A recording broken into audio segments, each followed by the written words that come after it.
Okay. Do a proper YouTube intro. You can say hello to YouTube if you would like as well.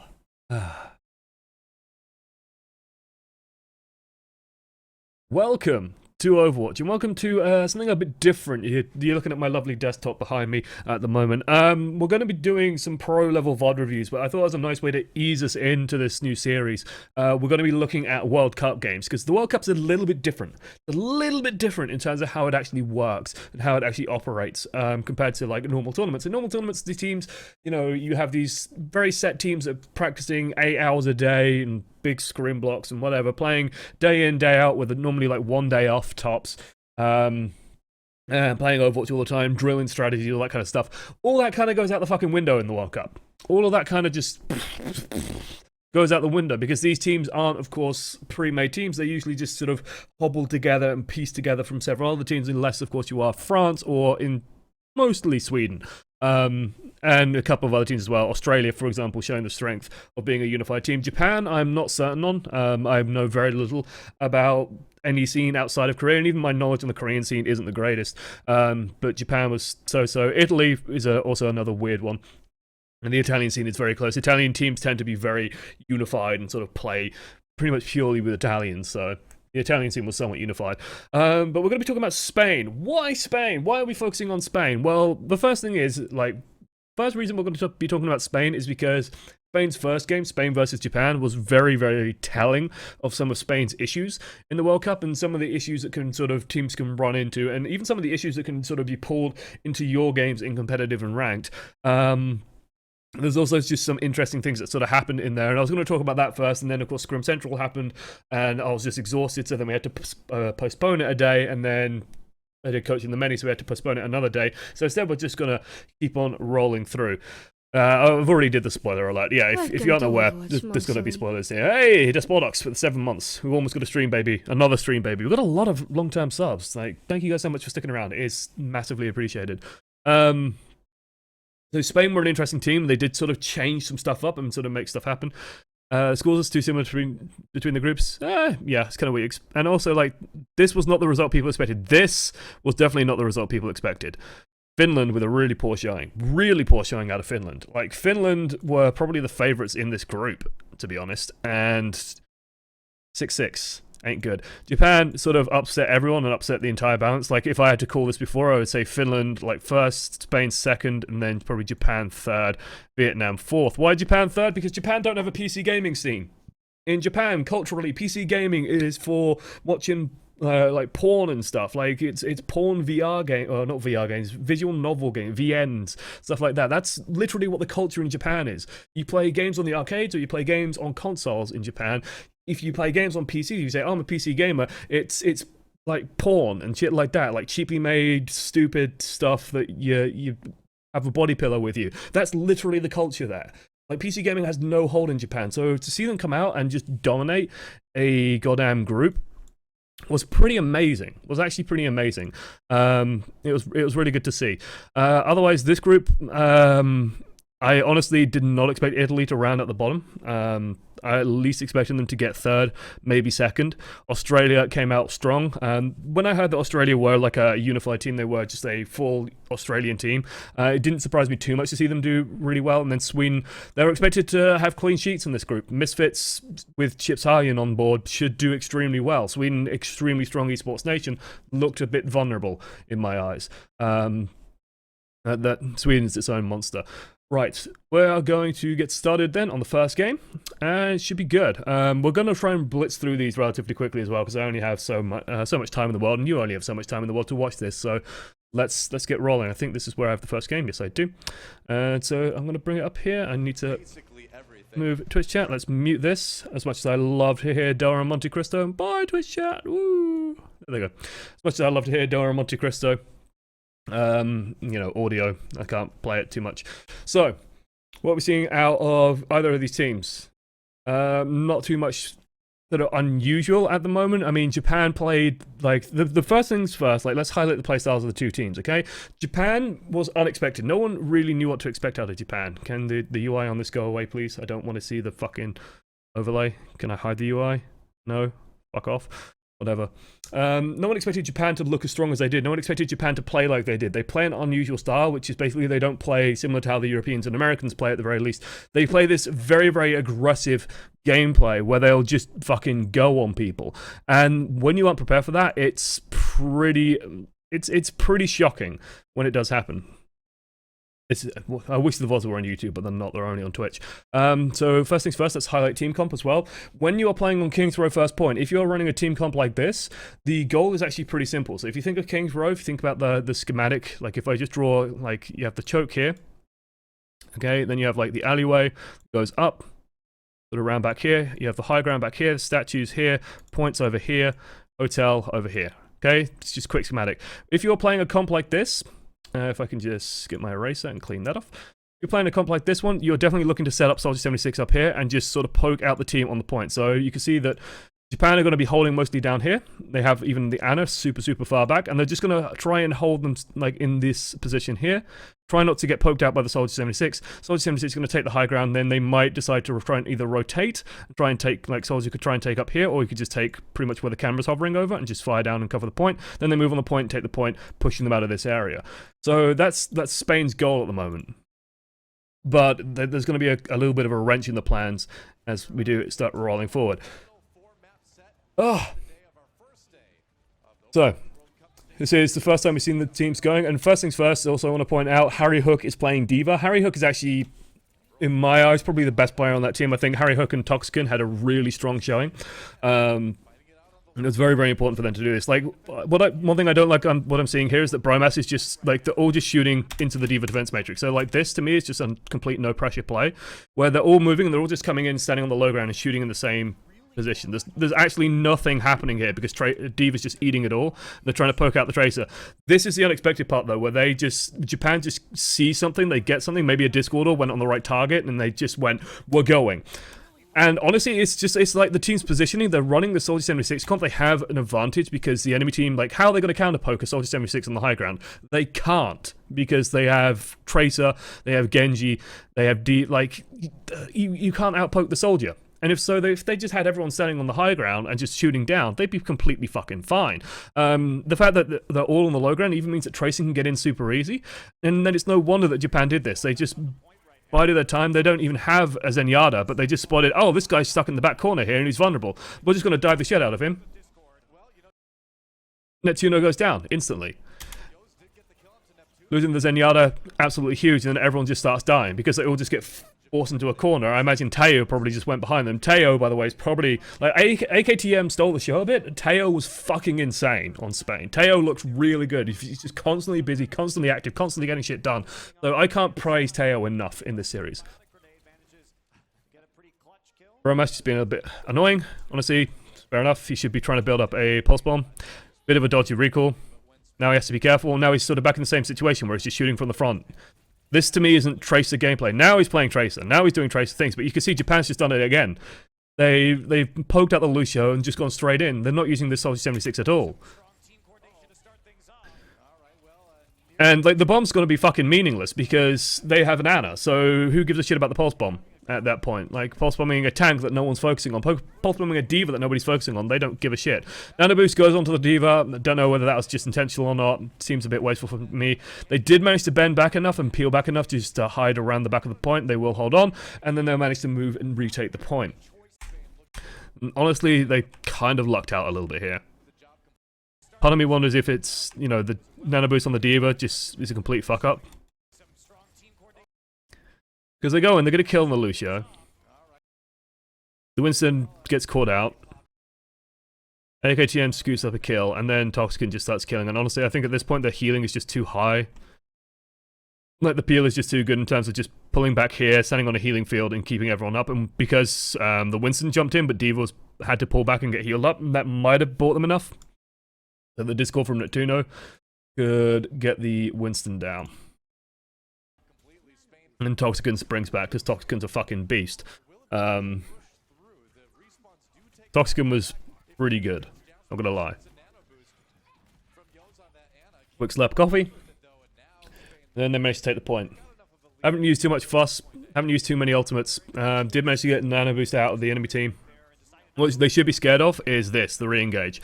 because the Winston went down so early, he can come back. And this, again, is like Japan being completely unfucking afraid. It's also a weird sort of moment for Spain. Because they are playing this sort of like they're playing this triple DPS comp that can go super aggro, and yet they have 5 people stood on the point. Why are 5 people standing on the point? You don't need 5 people standing on the point at this moment. You'll actually see this a lot in pro level games where they will go super fucking aggressive. When the points are like half, pros understand this much, and like in 6 vs 6 they understand this much, where in ranked games, put 3 people on this and just try and cap as much as you can, because you have no idea how people will move. You want 3 people standing on this. Pro level games, 1 or 2 people is just more than enough, because you know that the enemy team is going to regroup and re-engage. Like, this is enough time for Japan to get back and get something done, especially if Monkey has ultimate. You can get back and stall it long enough for the rest of the team to come back. So there is going to be a re-engage. So what you want to be doing is you want to have stuff like Bromas going forward, pressuring. You want to have probably Toxicant spamming, fucking taking pot shots, and the Winston coming in, maybe put some pressure on him, put some damage out, start get him ready for these next fucking ultimates and next fucking fights. Like, I don't understand why all 5 people are here. This is just laziness to me, where it's like, oh, thank God we managed to take it. Let's all just take a breather and stand back here. Japan's not going to give you that. Japan just charges right the hell back in. And then suddenly, it's scary. Toxicant's forced all the way back, but he's pulled out attack visor and he has nothing to shoot. Wing Haven bouncing all over the point, they get the bomb on it, and now they can finally start capping it. And it's still being contested because Japan just doesn't give a shit, because that's Japan's playstyle. Japan just kill people. They just jump on you and kill you, and it feels crazy, but it works. Somehow the bomb gets 2.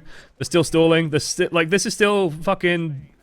Your bum should be puckering at this point if you're Spain, because Teo's just come in and killed everyone because nothing can stop the Tracer now, because you don't have a diva, so Tracer's just going to kill everyone.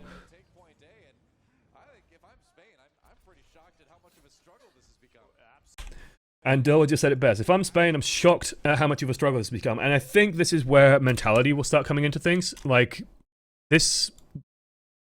Like, the fact that they weren't doing anything proactive at this moment. Maybe they were just trying to heal up. Maybe they were scared. Maybe they were nervous. You've got enough healing here. Like, the fact that Bromas is just on the point.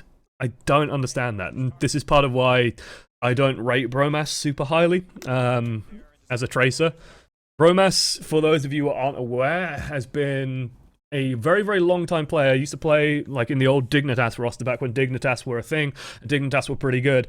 And then Dignitas started losing non-stop and basically became a meme because Bromas could only play Soldier 76, and the meta changed, and then he couldn't play Soldier 76 anymore, and they had nothing. And then they started changing people up all over the place, so they tried to get people... I think Bromas took McCree off Artia, and Artia was one of the best McCrees in the world at the time, and then Linkso went on like Zarya instead of playing Genji, and they just started changing all this fucking shit around Bromas because he wasn't flexible. And we're going to start seeing that come in more and more and more and more and more. Like, this visor is just a little bit too, like, a bit too rushed. They do start getting out there. Like, if he held on to that for a second or 2 more, he might have been able to get more out of it. This bomb just, like, where's the... Oh, wait, that's the friendly bomb. That's the fine one. It's the next bomb. It's just kind of ridiculous. And game winning, basically. So they throw the bomb, and then just the Lucio and Zenyatta are fucked by it because he's thrown it behind the statue. And this is, you should expect that. At a high level, the Diva's not just going to drop it somewhere stupid. The Diva's throwing it somewhere in mine, and the Diva's probably good enough to put it there. And Teo just eats people alive because everyone's dying and retreating. No one's controlling him. Because for some reason, the Diva's diving in the back line. Why is Harry Hook all the way back there? There's a Tracer going crazy. You need to be eating the Tracer's damage. And now they're going to regroup. Okay. So the silver lining for Spain is that they did use like a number of ultimates. And like the silver lining for Spain as well is that Japan only have 1 defensive ultimate, so that's all you have to worry about. The sort of the bad lining, I guess, for Spain is that they don't really have super strong ultimates, and that Toxic can use his game-winning ultimate. So there is this threat still very much on the cards. That said, they have Dak available to deal with it. Neptuno is coming online. So honestly, Spain should be feeling pretty okay about the next coming fight. It's a little bit scary, but if they have good mental fortitude, if they take the time with it, if they understand sort of the economy of the game, they should know that they have advantages going forward. They just need to build Neptuno up, and then they can just weather the storm of anything that Japan could throw at them, basically. Why is Harry Hook on Diva? Is he not a Soldier and Lucio player for Envious?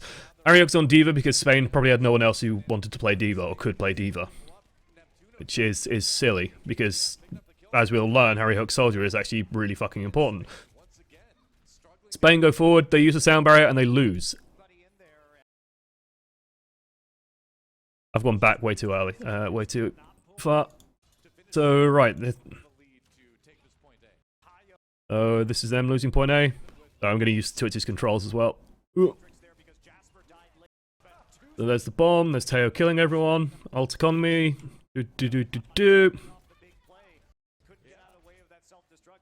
Okay. So now they're regrouping. Now, and again, they're taking this low ground position. Bromas is still engaging from the front. Pressure in the tank. Pulse bomb is good. Kills Neptuno. And for some reason, Dak is sound barriered. Hey! That's a new one. Chaos. Chaos 247. Welcome, welcome, welcome, welcome. Welcome on board. Make sure you claim your golden loot box. Your fancy, fancy golden loot box. I mean, that's just... Like, hey, where the fuck was Harry Hook during all of this? That's the question I have. Where is Harry? Harry's behind his seat. Harry could see... No, Harry is still coming out of spawn, I guess. So the pressuring, and because Harry got delayed, because Harry was for some... Okay, so this is all coming off one fucking simple mistake. This is why you have to kill, like, die fast and be in good positions. Harry was stalled out back here, gets killed late. They start pressuring for this fight. They don't have a Diva. Tracer and Genji are setting up on the flank, so Tracer could just pop out, throws a bomb because everyone for some reason is playing around the statue. Easiest bomb of their life, gets one. Dak tries to sound barrier to counter a Tracer bomb, and they just throw it. Like, for some reason, sound barrier's gone out now, and it's just like, this isn't even a fight anymore. Neptuno is...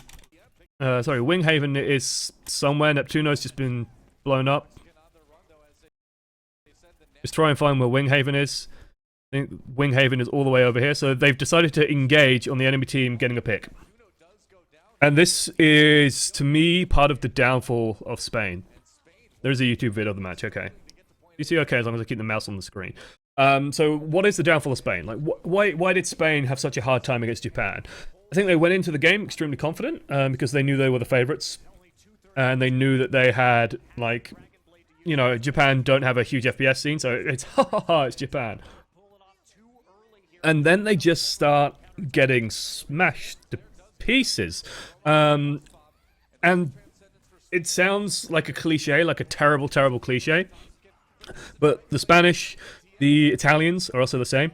They are very hot-blooded, and you know it's a cultural thing. It's just how they are. It's how they communicate. It's how they behave, and they do eventually, I think, take this first point if I remember this match right. When things start going wrong, they will start getting very, very angry, and you could see it when they cut to the spectators. Like it looked like Spain were ready to start flipping tables and shouting at each other and just getting frustrated and angry, and not clearing the comms, not having the mental fortitude, which is so, so important in events like this, to actually just hold it together and not tilt the tits off, right? And it was kind of, to me, a demonstration of Japan are playing the super aggressive style where they will just punish your mistakes so hard and just get tons and tons of kills. Like, this is not that unconventional. It's a little bit unconventional, but the logic is there, which is, hey guys, like Japan knows that we used sound barrier not that long ago. We used transcendence in the last fight. We probably don't have any support ultimates. So they know that we have nothing to really stop anything that they throw at us. We don't really have any big ultimates ourselves. You know, they don't have nano visor, they don't have bomb, but they do have a nano boost and they do have a Winston. All they need, nano boost and a Winston. Team starts running through a choke. They know there's no support ultimates. They know the ultimate economy. They have a plan. Winston jumps in, D.Va follows him, absorbs a ton of damage. Winston has nano on him, easy as he likes. Like, there's no... The only way that you can peel that is if Dak can get a good boop onto the Winston. That's the only way you can peel that, and even then, next to impossible. That push, now done. Now, it was just Nano Boost, and Nano Boost isn't that expensive. Nano Boost isn't that difficult to use. Now, on Spain's sort of silver linings, it's not that big a deal to lose it there, right? They're going to respawn, they're going to be able to push, but the time's already ticking away. They've only got 2 minutes left.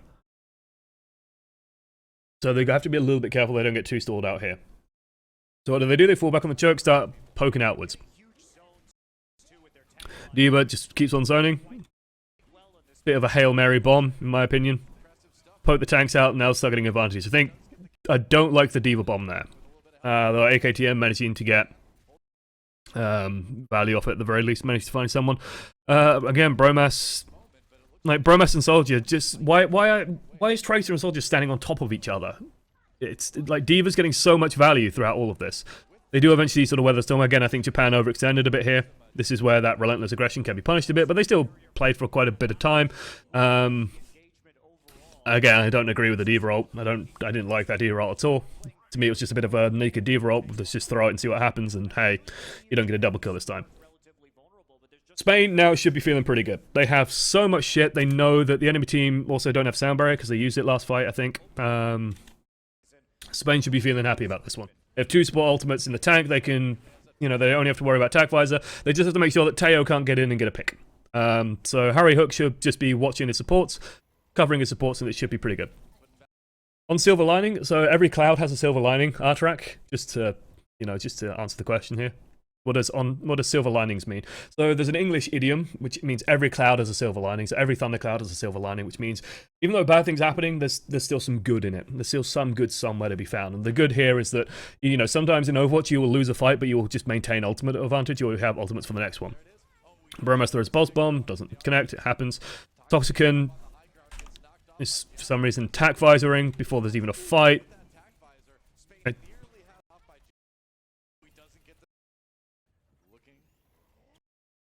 So Spain are moving forward, they're poking out the D.Va. I think D.Va's behind on the catwalk. Bomb goes out, and then they fire tack visor. I'm guessing they feel like they've poked D.Va out enough that he can just run forward and kill everything, but Japan, no, they don't have to contest yet, so they just hide from it, mostly. They do take quite a bit of damage from it, but that was such a waste. That was such a waste.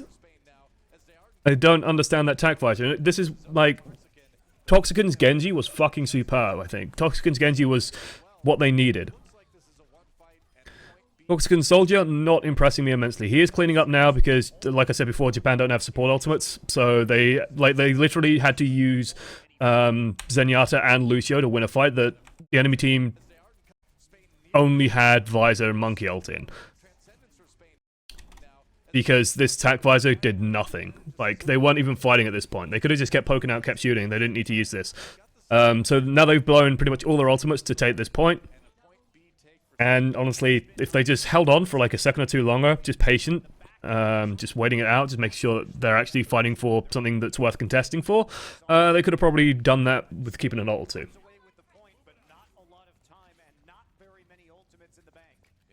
I'm pretty sure they had a little scrim time together. A lot of pros were shot. Harry Hook was on D.Va. Yeah, I was shot that Harry Hook was on D.Va.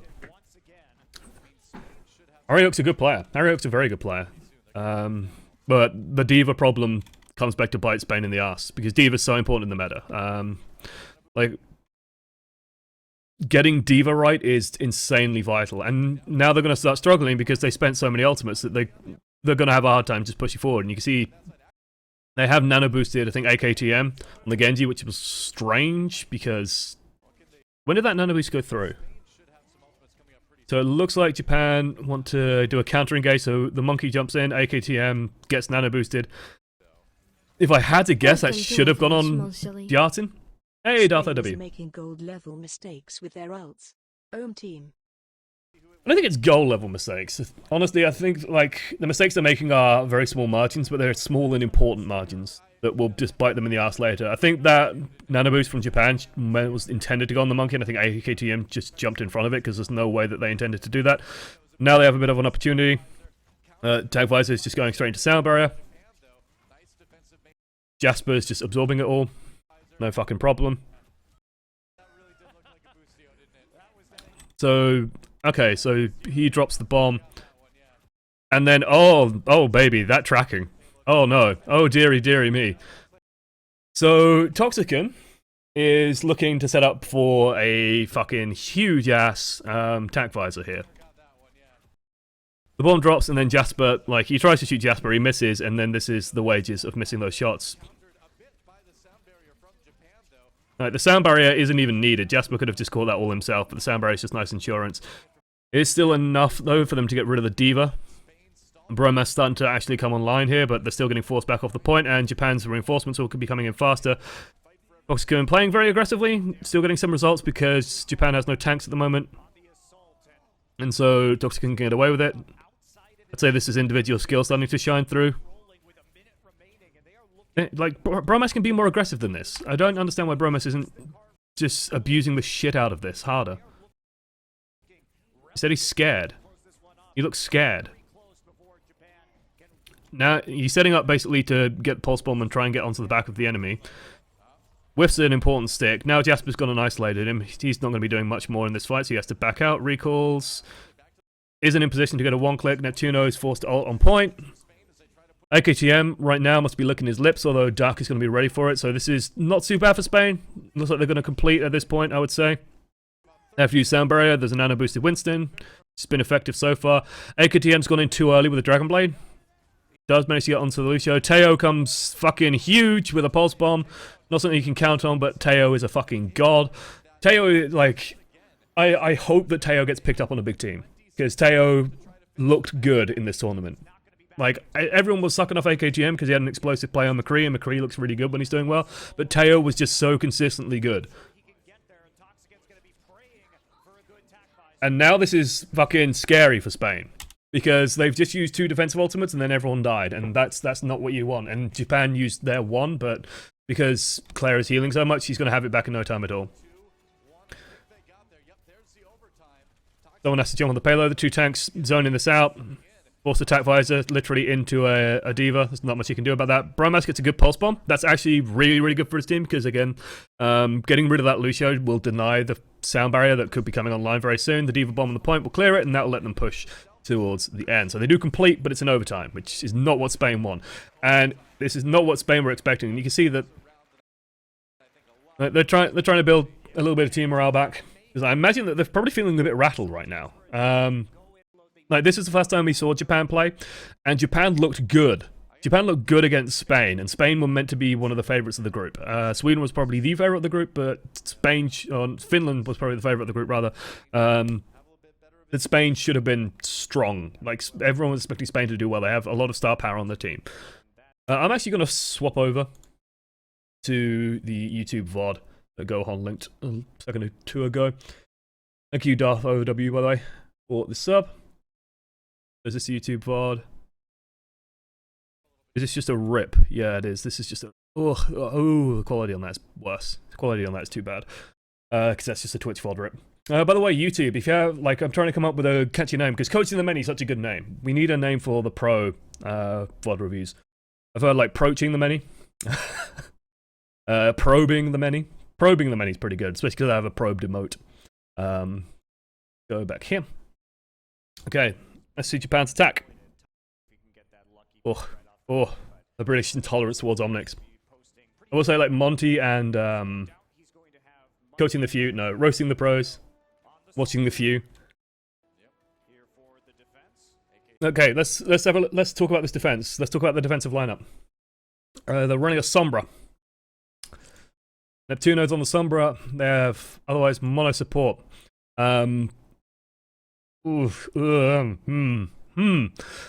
Sombra defenses, first point King's Row. I guess the logic is you take this health pack, you probably deny this health pack as well, and then you hope that the enemy team plays it slowly, pokes you out, and then you build up an EMP nice and quickly, then dive, counter-engage, and play heavily off the back of that. Let's see how this works out for them.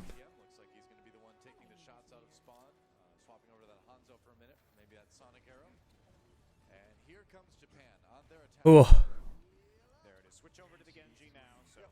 Okay, Japan. Poke out with the Hanzo, do a bit of scouting. start taking position, taking a lot of position. It's taking the time with it. Neptuno's trying to get in. And then by the time Neptuno's gone in, they've already engaged and dived the back line. And Monty with the correct statement. No, like there's no appeal for him. There's no chance. It's just so funny to me that it's like, yeah, we're gonna run Sombra and we're gonna build up ult charge and we're just gonna play Sombra and poke them out and then let them poke us. And it's like Japan's just like, fucking nope, we ain't poking shit, son. And it's like Sombra's just sort of, I imagine Sombra's just appeared behind him and gone, "Gay on das," and then like, where are they? Care? They're fucking gone. Japan's in your backline. They've devoured Soldier 76 because for some reason Soldier 76 is still on the low ground on his own, and they've just gone, that's where he is. We're going to run at him, put a Discord orb on him, and just fucking explode him. Instant. Dead. And now they're positioned behind the point. If this health pack is hacked, doesn't matter anymore. They've taken control of the health pack. Like, the one of the ways you can beat Sombras, especially at this level of play, is one way you can beat Sombras is you just take control of where the health pack is. So, yeah, it's pretty fucking ridiculous. And now Japan could just sort of take the time with it. Their respawn distance is closer. Honestly, they have the better coordinated flankers, the better coordinated DPS. They can take control of the point. Everyone just starts grouping up. Sombra's not going to do shit here. Neptuno can just stand on this health pack all day, but no one really, AKTM shouldn't give a shit about this. Like, honestly, AKTM should be just going back to the point, getting some healing, because why the fuck would he care about the Sombra? And Neptuno has an EMP, but at this point, EMP's not going to do much.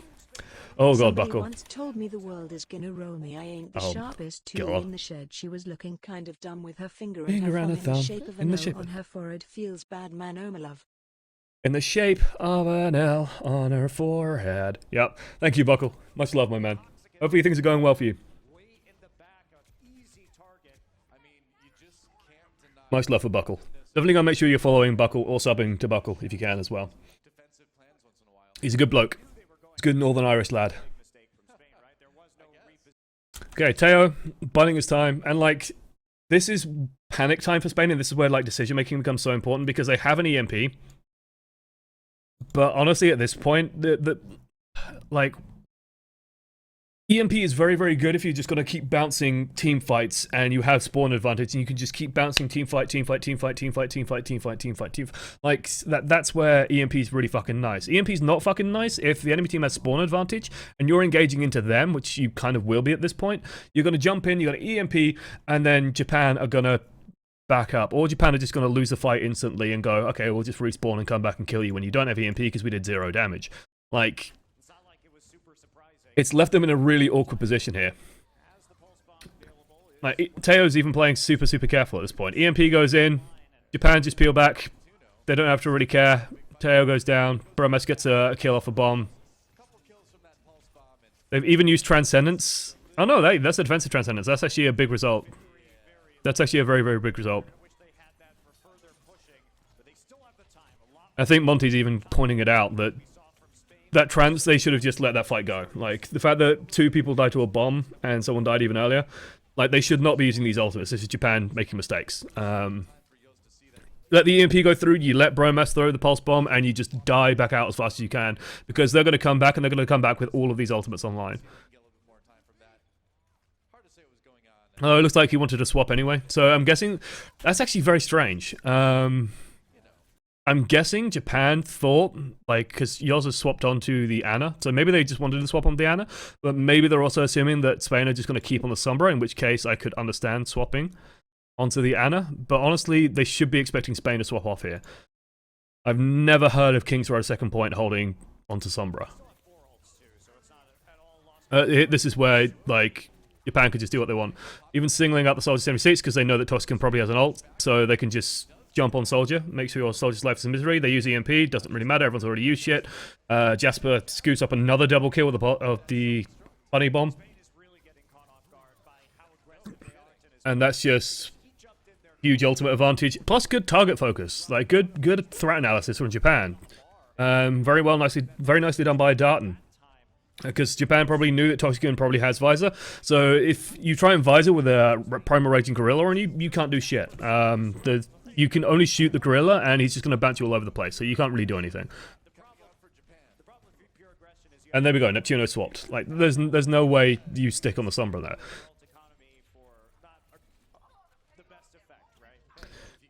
So I think what Monty's pointing out right now, which is that Japan basically had to use everything to do that, and they threw kind of the kitchen sink at them. So that means that Spain will probably have advantage for the next one, right? Because Toxican still has his ultimate, but to me what's even more important is that there's still no support ultimate. So the ultimates that they have, like Toxican's is fucking enormous. But as long as Jasper's doing well, and honestly Toxican's ultimates haven't been great so far, as long as Jasper's catching this, they should be alright. And if they get Jartan's bubble in the right place, it's very unlikely that the Visor's going to actually do much here.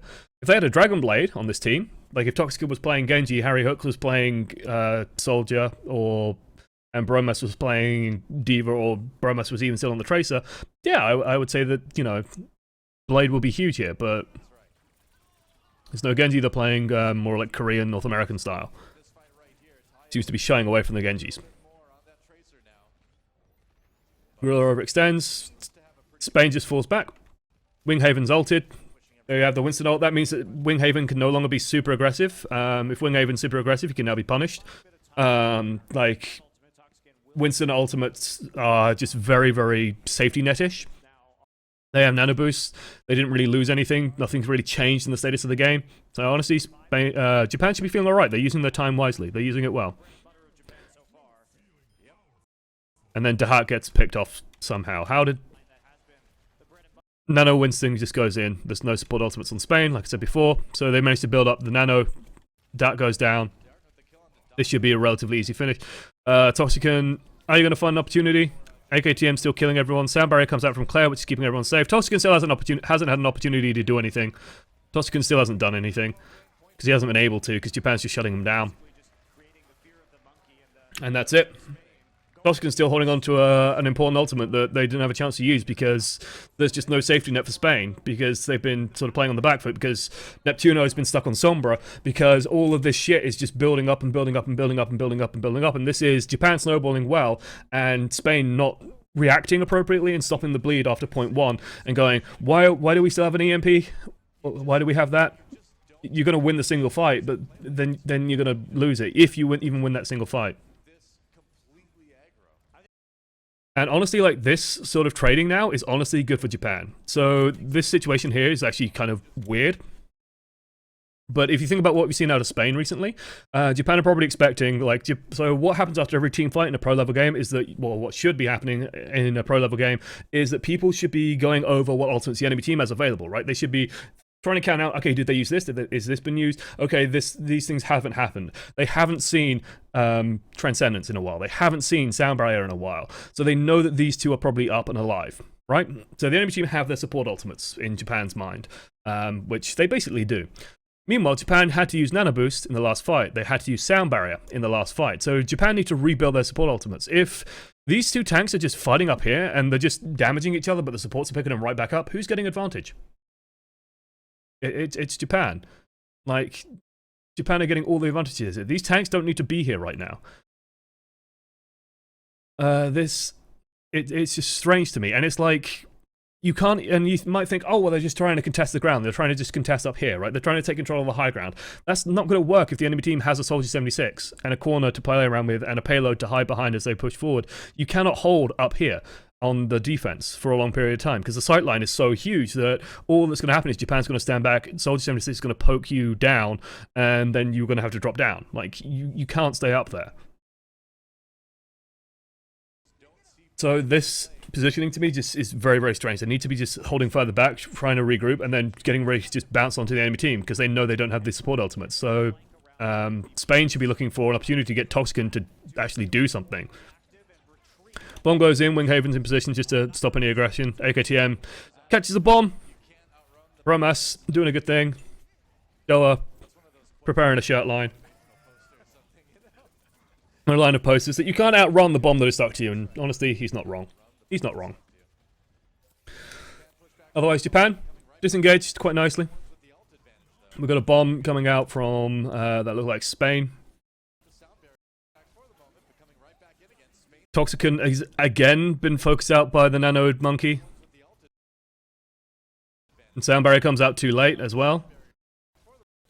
Like, this counter engage, A, it comes out super fast. I don't think they were expecting it quite this quick. And B, it's just, it's really nicely fucking done.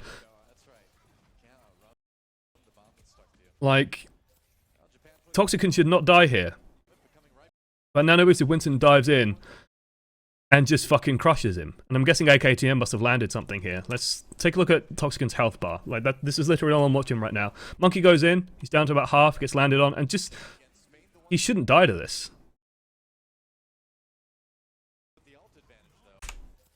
And I think Dak just responded slowly.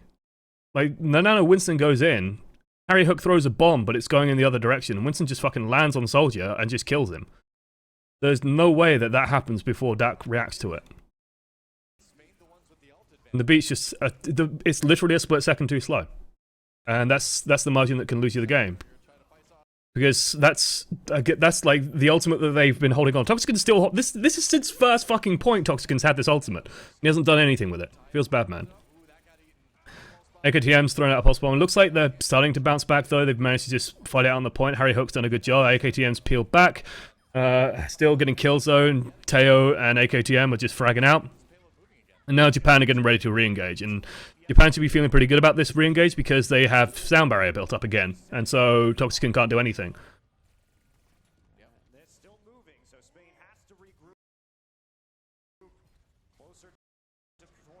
Winghaven is doing a Winghaven. This is typical Winghaven. This is typical Winghaven for like a year now in Overwatch. I've been watching Winghaven for a very fucking long time. Winghaven is a very aggressive player. He's always been super aggressive.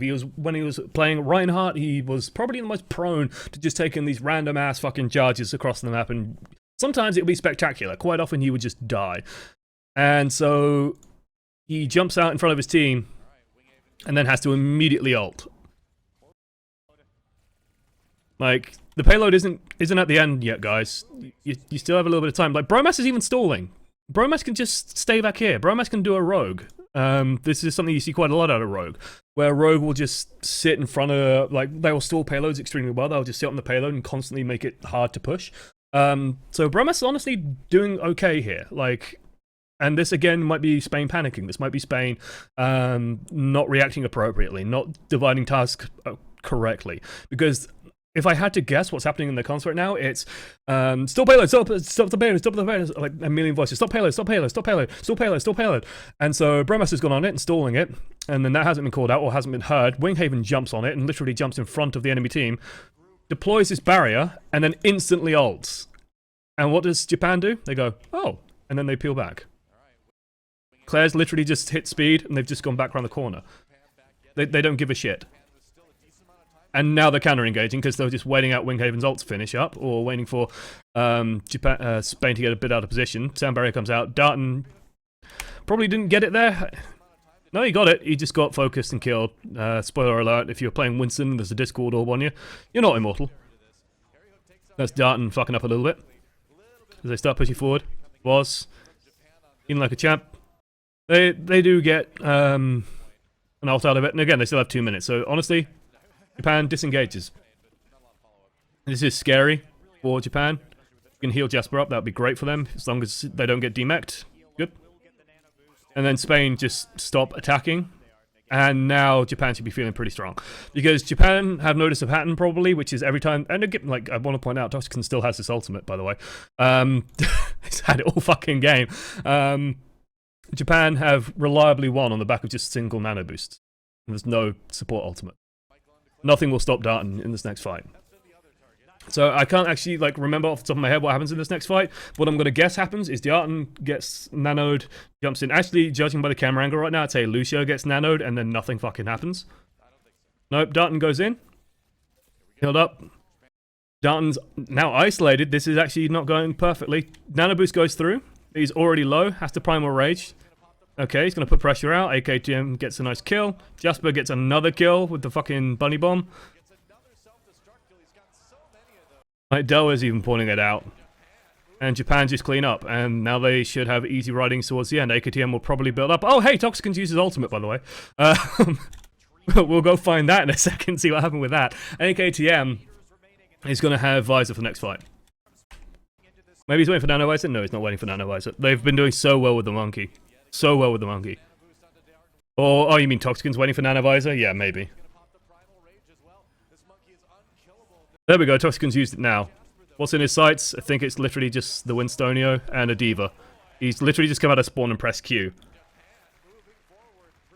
It's probably because he's frustrated, because Toxican's probably thinking, I've had this ultimate this whole fucking time and I've not used it, and some knobhead on Twitch who's like a million times worse than I am is going to be calling me out on it. And he's not wrong, I'm going to be calling him out on it. But I'm more calling out the team, Spain. Like, the ultimate economy that they've demonstrated and the use of these resources setting up for these team fights, there's no plan here. And so AKTM, like I said, built up his tactical fighters, he's going to be pushing through. Harry Hook gets the god tier bomb. This might be enough to save them. As long as they keep contesting, unless they C9 it. It looks like they managed to hold it. Okay, they managed to hold it. Claire's going to throw himself off the map. Feels okay. Good discipline coming out of Japan. Bromas trying to capitalize, doesn't manage to do so. Yoz gets out. AKTM feeling fine. Oh, Yoz, you can shoot better than that. Come on. Snappier, snappier. Come on. Quick shot this. Okay. So, this is where plans, discipline, it all comes important. So team fights are now over. Teams should be figuring out what did they use, what do we have, how are we going to do this next fight. And honestly, Spain should be feeling okay. Neptuno has Transcendence, so they know that the enemy team is going to be engaging, and it's going to be the last engagement. There's 30 seconds left on the clock. So they can expect, and hey, AKTM used Visor. Claire didn't use Sound Barrier, but they know, we saw that Dak used his Sound Barrier. They know that Harry Hook deployed a bomb because that killed 2 fucking people. Winghaven's built up his ultimate again so he can even delay for a long period of time. Spain should be feeling pretty good right now, I'd say. We can't see Tato's ultimate, but honestly, I keep wanting to call him Tato. Or Tato. I apologize to Buckle in particular for that one. Yeah. Like, Spain should be feeling okay. They should have a plan here. But Winghaven, what is he doing? What was that? What the fuck was that? Like, this is where if I was in Spain, I'd be typing in general chat, report Winghaven for throwing.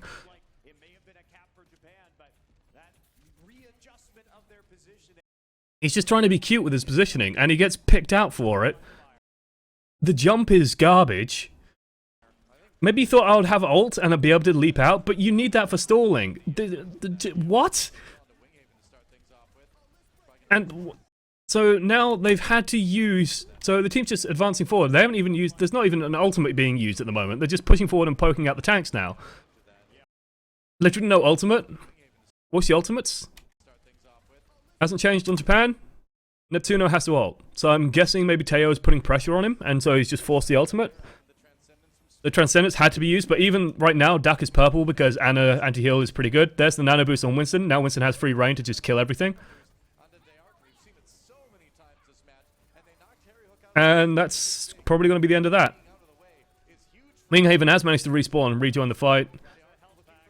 Baby Diva goes down. Winghaven's forced to ult.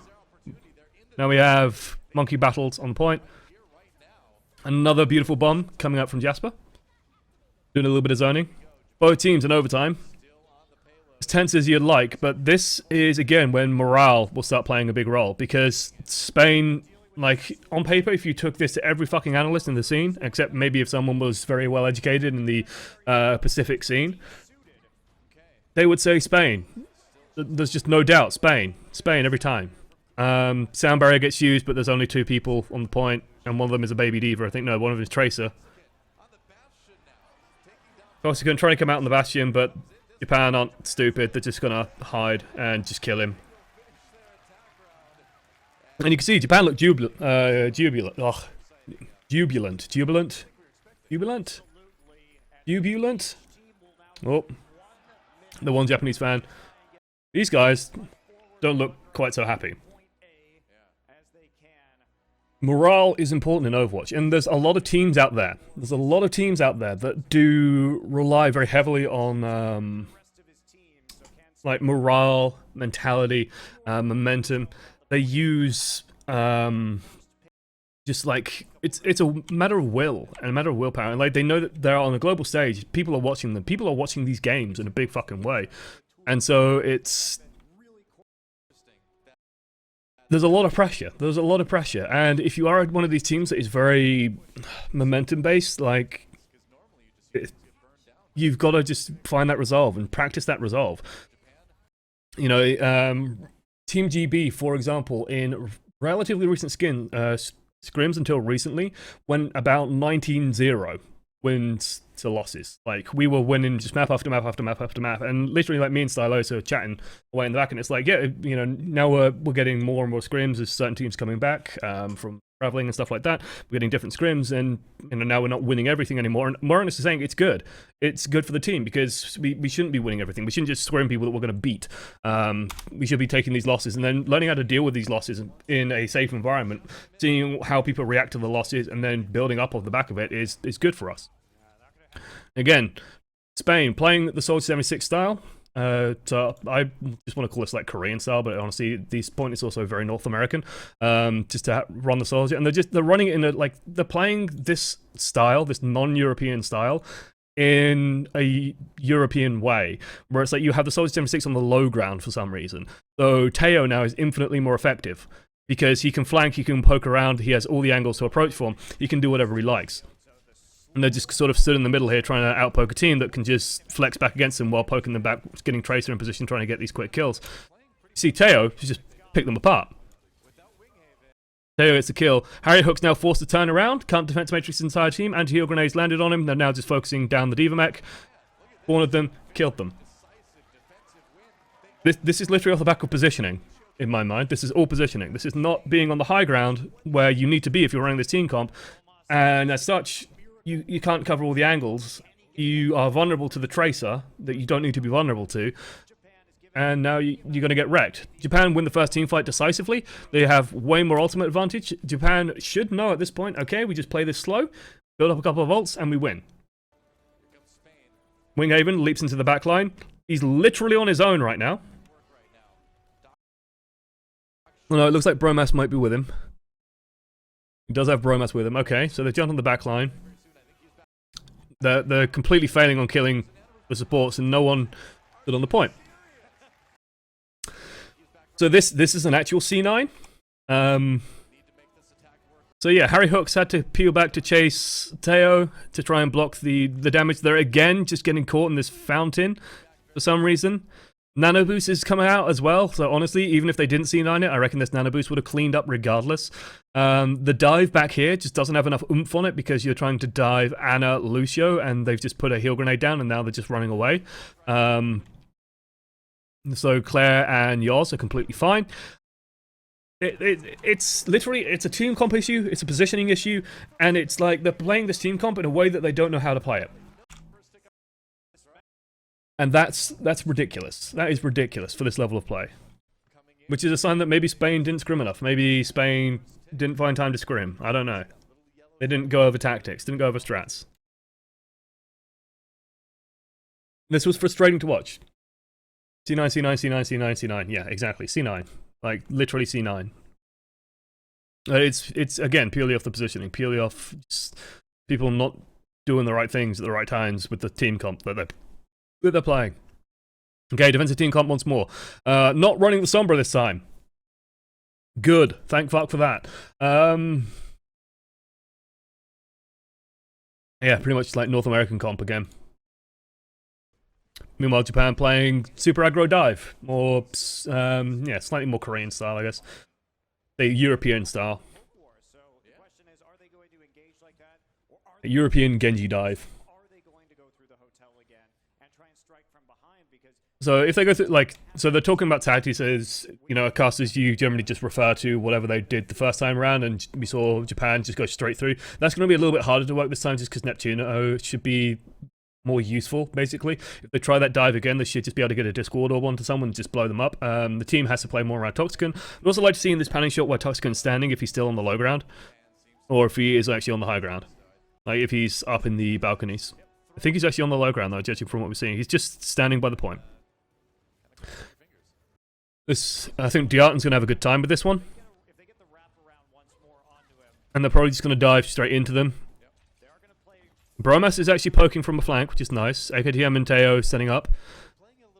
So again, this is literally all just a setup phase. Winghaven, for some reason, is engaging. Already lost his bubble. Team's now in position. They spot out the target they're going to go for, which I think is probably the Zenyatta. I'm guessing that's Neptuno back there. Neptuno gets Teo, so this is already better out of Spain.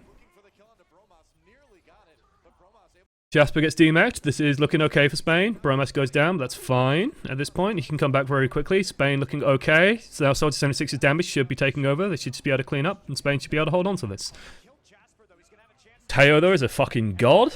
Has come back and killed Neptuno. Yoz is cleaning up. And Yoz has just managed to do it for his team.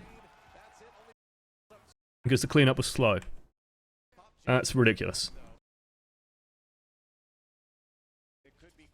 I think Japan rushed it slightly as well. Like, so the idea with this is you want to get Tracer and Genji into position. Like, you can see Genji's taken like a very long way around as well, which is a little bit strange to me. Like, he's going all the way around the house when he could just be literally bouncing straight up here. So I don't quite know why he's taken this route. Where he's just gone all the way around. Maybe he's too used to playing Soldier. I don't know. The sun's just poke out now. Winghaven has no bubble, and I'm guessing this is probably the part of the sort of impetus in this engage is that they have they just have Diva for protection, so that if they just go super hard in the backline, but you notice that Yoz and AKTM have to just like scramble to get into position, start dashing forward, and then Neptuno just gets a luck, well, not a lucky shot. Let's not describe luck here. Neptuno is actually not too bad, so Neptuno gets a good headshot. Winghaven D-Max Jasper. This is where Toxicant should be coming alive and just killing everything nice and quick. They're just gonna delay Jasper. So they don't care too much about killing Jasper that quickly. They want to just take the time with it. And then Neptuno doesn't get healed up by the looks of things. So where's Dak? Where are you, Dak? Dak is bouncing back this way. He goes to help support the Zenyatta, which is what he needs to be doing. And then he just can't heal him fast enough because Teo's just come back and just killed him. It's really nice from Teo. And then Yoz just cleans up, and because Yoz has done so much damage, he gets the ult.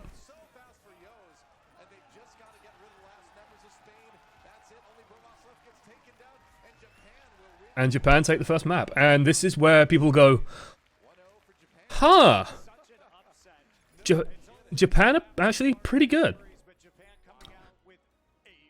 People weren't expecting that. Like, and least of all, I think Spain were expecting that. Luck equals statistical probability going in your favor. Luck can be a number of things. If you're playing poker, it's better to be lucky than good. Let me put it that way. Alright, Nepal. We'll probably cover this and then we might do some rank later, but these are going to be long. Cause I don't know. I like doing this stuff. Hopefully you guys are enjoying it too. Hopefully this has been enjoyable so far. That's the hope at the very least. Okay. We talked about Nepal before on Coaching the Many. Let's talk about it again now. This is actually the camera angle I like to start my VoDs in. First engagement's usually coming out the back here. If I was Spain, I'd be expecting Japan to go super fucking aggro. So what's Japan going to do when they leave spawn? They're going to run up here, and then they're going to jump in, and they're going to just fucking maul. Like, they're going to go all the way fucking through if they have to. Neptuno should be feeling a bit scared. Especially if Japan roll, depends on what comp Japan are running. If they're running Soldier, they actually might not go super deep. They might just try and take over here. Winston will go forward and then they'll just bully Spain down. So both teams running mirror comps.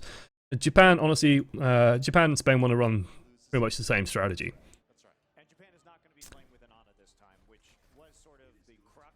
Yeah, no Anna, which isn't a shock, to be honest. Anna not great in King of the Hill at the moment. Basically, you want your Diva and Zenyatas to be looking after each other. The one thing that I was scared for as Spain here is that Teo is better than Bromas. And Tracer will make a huge difference here. So, teams rolling out. You see they're taking position, and looks like Japan going for a counter dive, so playing patiently. And I think they've even sent Soldier to the left side. Where is Soldier? No, he's just gone to the low ground. He just took the health back. Very nicely done from Soldier. Bromas gets a DMAC. But that's all they've got, so it's like 5.5 versus 5. Bromas actually getting the better of it. Spain starting to come up good.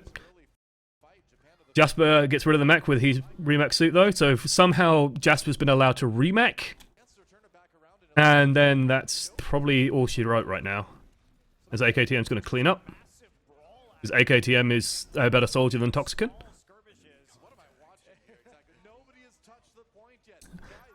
And yep, no one's touched the point yet because no one's actually needed to. Soldier's already built up his ult, Toxicant almost has his. We'll talk about this fight again just after watching it through. Looks like Spain have it. Spain should just turtle up on the point, heal up, and should feel okay.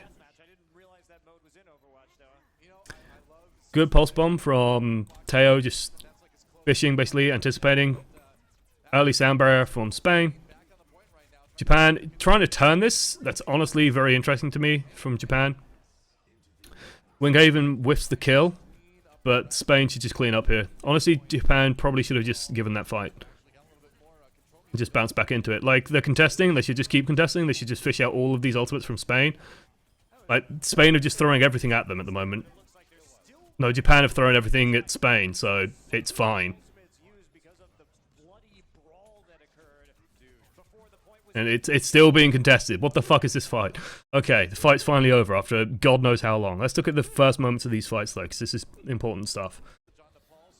Like, this is actually very useful for your ranked games, because I think Japan did a very nice counter dive, and it just sort of started to go wrong later on, because Winghaven's touch over-aggressive.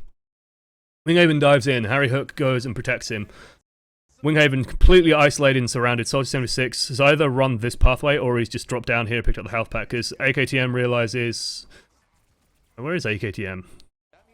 Ooh. Did he just go like the long way around? Yeah, he's coming in from behind, actually. That's very strange. AKTM's literally coming out from this angle, just spotting out Winghaven. And they're just turtling up. Take the time, kill Winghaven. Harry Hook's already forced into the back foot. Just try and see what Teo's up to. Teo's just shooting in from the side as well, just focusing down the tank. And they get a D-mech. Honestly, a kill for a D-mech. Worth it. And now Japan's going to just go forward. They put down the biotic field over here, so they're just going to turtle up, try and regroup it. And then try and just get a couple more kills. Bromas barely. Holy shit. Narrowest of margins gets the better of Teo. Bromas Teo, take a look at the health bars. Take a look at what Bromas is after the fight. Like 5 hit points. I think if Teo won that fight, Japan wins this no fucking problem. Because they start bouncing back right now, and if they could just go in with a Tracer and finish off Neptuno, it'd be no problem. But because Neptuno's up, AKTM had the Discord all on him. Looks like he's finally gone down to Claire, but now he's just isolated against a Monkey and a Lucio. He can't win that fight. Japan pushed off the point, and then we have this clusterfuck where no one gives up the point, so everyone's just throwing ultimates at the point. Contest it for ages, but Spain eventually wins out. Okay, whew, breathe. Honestly, I've asked Japan. I think Japan had the right idea. Up until they started just throwing ultimates away. Basically, if you're playing against Spain, you should be able to read very quickly that Winghaven... I will quote Cruz and use Cruz's language here. He's occasionally a bit of a mong. He'll just jump in and basically leave himself out of position. He's just hoping that Harry Hook can protect him. And then as Japan, you have two choices. You either just turtle up, use Soldier heal, just turtle up on Soldier, heal up, blow up the Winston. Or you alternatively, you send Teo around and you just go and kill Neptuno. Like, because there's no D.Va protecting him, because D.Va has to babysit Winghaven. Let's see how Japan bounces back. So Japan go in through main. Let's actually check how Spain are scanning. Spain are scanning a little bit. They have people on the low ground. Bromas should be poking out and seeing where they're going. So I think they have a good idea that they're coming low ground. They can see them coming in. So they know they're going where they're going. So they fall back, regroup a little bit. Winghaven biding his time. Dayatan's already killed D.Va. How the fuck has D.Va gone down so far? Why is D.Va in baby form? This fight ends. Harry Hook is out of mech. Harry Hook is still out of mech. Harry Hook hasn't thrown himself off a cliff. This, ladies and gentlemen, is why in Coaching the Many I say that you get your fucking mech as soon as you can. And then Spain know that Harry Hook's out of mech, so they just fucking dive him, and he's dead. D.Va's out of the fight. D.Va is important. Guys, D.Va's gone. Jasper's now just going to take his time. The team's going to take the time, move on to the point. They can win any poke battle because they have defense matrix. The enemy team doesn't, so they're just going to win it out. Tracer gets on the point, can't do shit because defense matrix stops them doing anything. They take the point. Had to use 0 ultimates to do so. Used nothing, and Harry Hook completely out of position. Only 29% able to be gained for Spain right there. Both divas. Watching the review with coaching is better than watching it live. Overwatch is busy to watch live. It's nice to be able to just go back over fights and sort of figure out how it all went down. Okay, so they split out. They're going low. Spain with a nice tight engagement. Both teams should be anticipating the support ultimates coming back online, just because they all used them. Like, they basically use all the support ultimates at basically the same time, so they should be assuming that teams are on relatively even footing. So Japan should be assuming that Spain probably has both of theirs. Spain probably should be assuming that Claire still has theirs. Claire hasn't actually managed to build up much ultimate, just because the last fight was so quick and Spain did so little damage, I imagine. Dayarton getting a really nice amount of damage. Neptuno gets a Discord all on him. Like, this is the danger of going main. Anytime you see a team go main, basically the Zenyatta has one job, which is to get a Discord orb on probably one of their supports, and then just call it when it goes on. Team rolls through. Neptuno is just completely alone. Harry Hook's leading in. Why did Neptuno bounce back? What? What? Okay, this is how one movement killed you. They're moving in a nice ball, moving in a nice ball, moving in a nice ball. They have defense matrix. Neptuno bounces this way. It's not a boop. Nothing boops him. Lucio's back here, for fuck's sake. He just jumps this way for some reason. He's just, hi, hello, I'm here, kill me, please. Please kill me. They throw a bomb.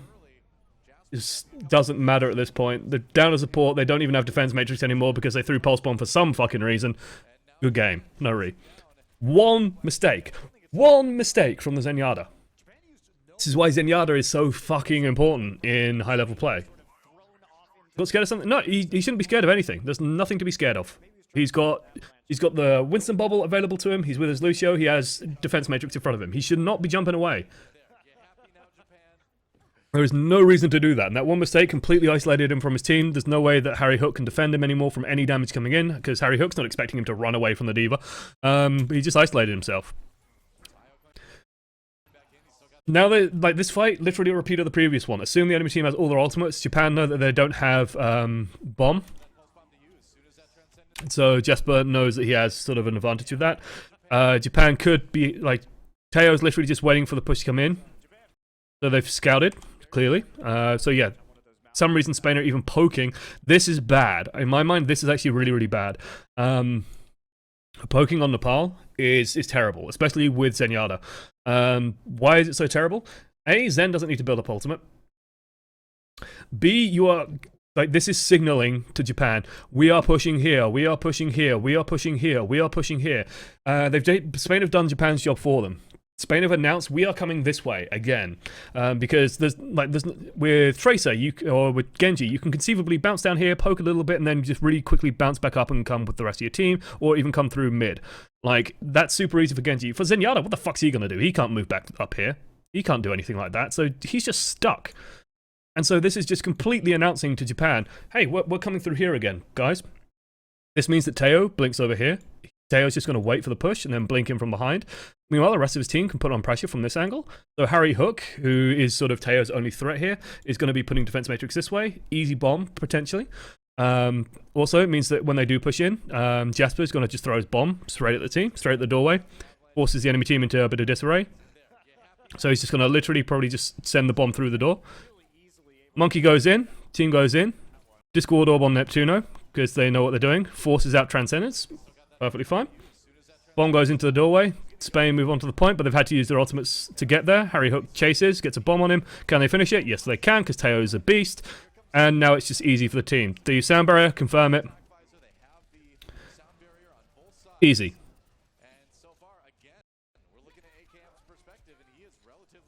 Why did Toxican ult? Toxican is ulted now, sound barrier's gone out. I'm gonna try and see if I can find what Toxican saw. What did Toxican see? I think he's just desperate. Like, this is just trying to salvage something, like force Japan to do something if I had to guess. Yours has finished up using his Transcendence. Dak has his ultimate, actually. So, let me just, like, piece out this fight. Like, let's peel back the layers. Let's see what's going through Spain's mind. So if I had to guess, in a fight like this where like you are just really clashing, and you have double support ultimates, you'll generally try and layer the support ultimate so that Transcendence will finish, and as Transcendence is finishing, Sound Barrier comes out, and then you're also making an aggressive play at the same time. If the enemy team doesn't keep pace, you can generally win the fight off the back of it. So for example, if we just consider Neptuno, Toxicant, Dak, yeah, and that's it, and then we just consider these two, and undo. If we just consider these three, like, just take these guys in isolation. So let's say that, you know, we put them in a 3v3. If Neptuno and yours both ult, so both Zenyatta's ult, and then both Lucio's ult, but Toxicant visors and AKTM doesn't, in theory, Toxicant can win that. The problem is that Japan can afford to take the time here. Japan don't have to really engage on the point. They have advantage right now. The points are being contested. They can just wait it out. They have got rid of the Diva mech. And so as the Sound Barrier comes out, Toxicant ults, Claire, Sound Barriers, but honestly, AKTM has managed to build up his ultimate at the same time. Even if he didn't, I think Japan could have just found ways to hide, not needed to engage, just wait it out, re-engage, go in with AKTM and win. I think Japan were completely comfortable there. Weren't worried at all. And so, you know, they're saying, oh, Japan had to use everything, but Spain threw everything at them. Like, Spain have nothing left. Japan have nothing left, but Japan have advantage. So the next fight's literally going to come down to pure clashing, and defenders have advantage there. Especially because, again, Teo's play better than Bromas. They're coming onto high ground, but they're just going to fall back on the point, take it slow, try and build up what they can. Try and get a quick pick, try and get something going. Team fights become a little bit chaotic now. Again, AKTM doing a good job, gets a couple of kills. AKTM's been doing well. He's living up to AKM's legacy. Welcome to OneAmongstMany. Thank you, 1inch. I'm gonna call you 1inch. Inch.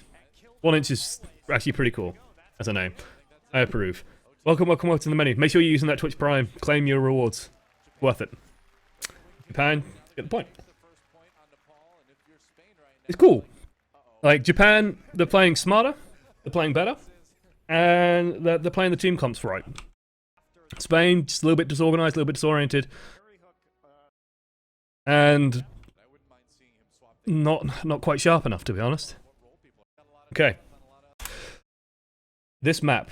Sanctum. Sanctum is a fucking nightmare. Sanctum is difficult. Sanctum is one of the hardest maps in Overwatch to play right. Both teams running with, looks like Diva Soldier and Soldier Diva, yep. So both teams running Diva Soldiers. This means it's probably going to be a poke battle for a while, so both teams are going to try and set up.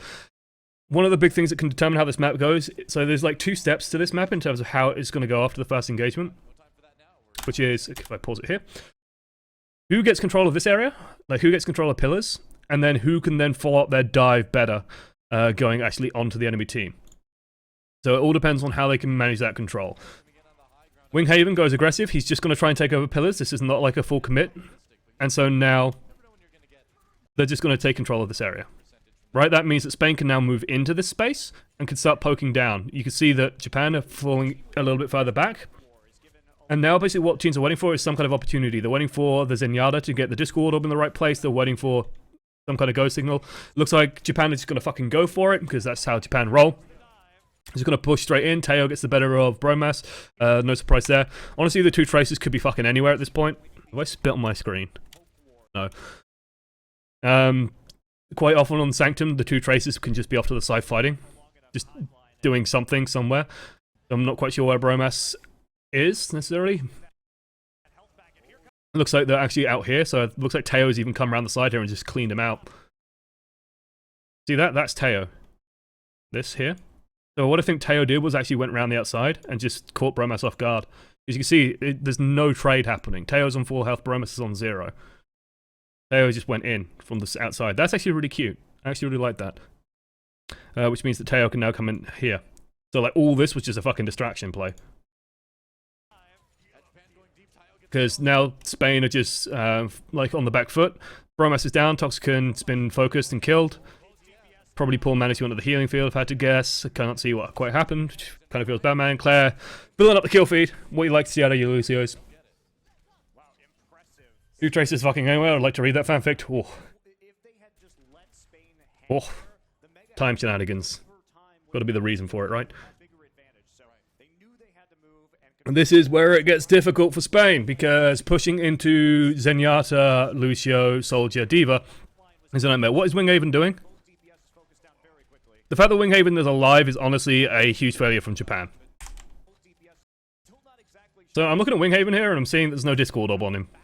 Like, they should just break the barrier. There should be a Discord orb on him now, and he should just die. But that doesn't happen. So Yoz couldn't quite get the Discord orb on. That's a shame, because honestly, that play was just ridiculous. And Spain can't push now because Winghaven has to go heal. And so they're just going to get poked out and pushed down. Darton almost goes down. Lucio comes in and saves him. And now they're just pushing straight in. They go in, they use their ultimate advantage. Or at least the perceived ultimate advantage. They're holding on to support ultimates. Spain either deciding to eco out or just not having an opportunity to do something. Crowd goes nuts, but honestly, this is not a huge deal for Spain. So this is like this is sort of the subtleties of Overwatch, where this is almost a good thing. This is sloppily done from Spain and then sloppily done from Japan, which is like two things going to happen here. So Winghaven overextends and gets punished for it. He has to back away, he has to go heal.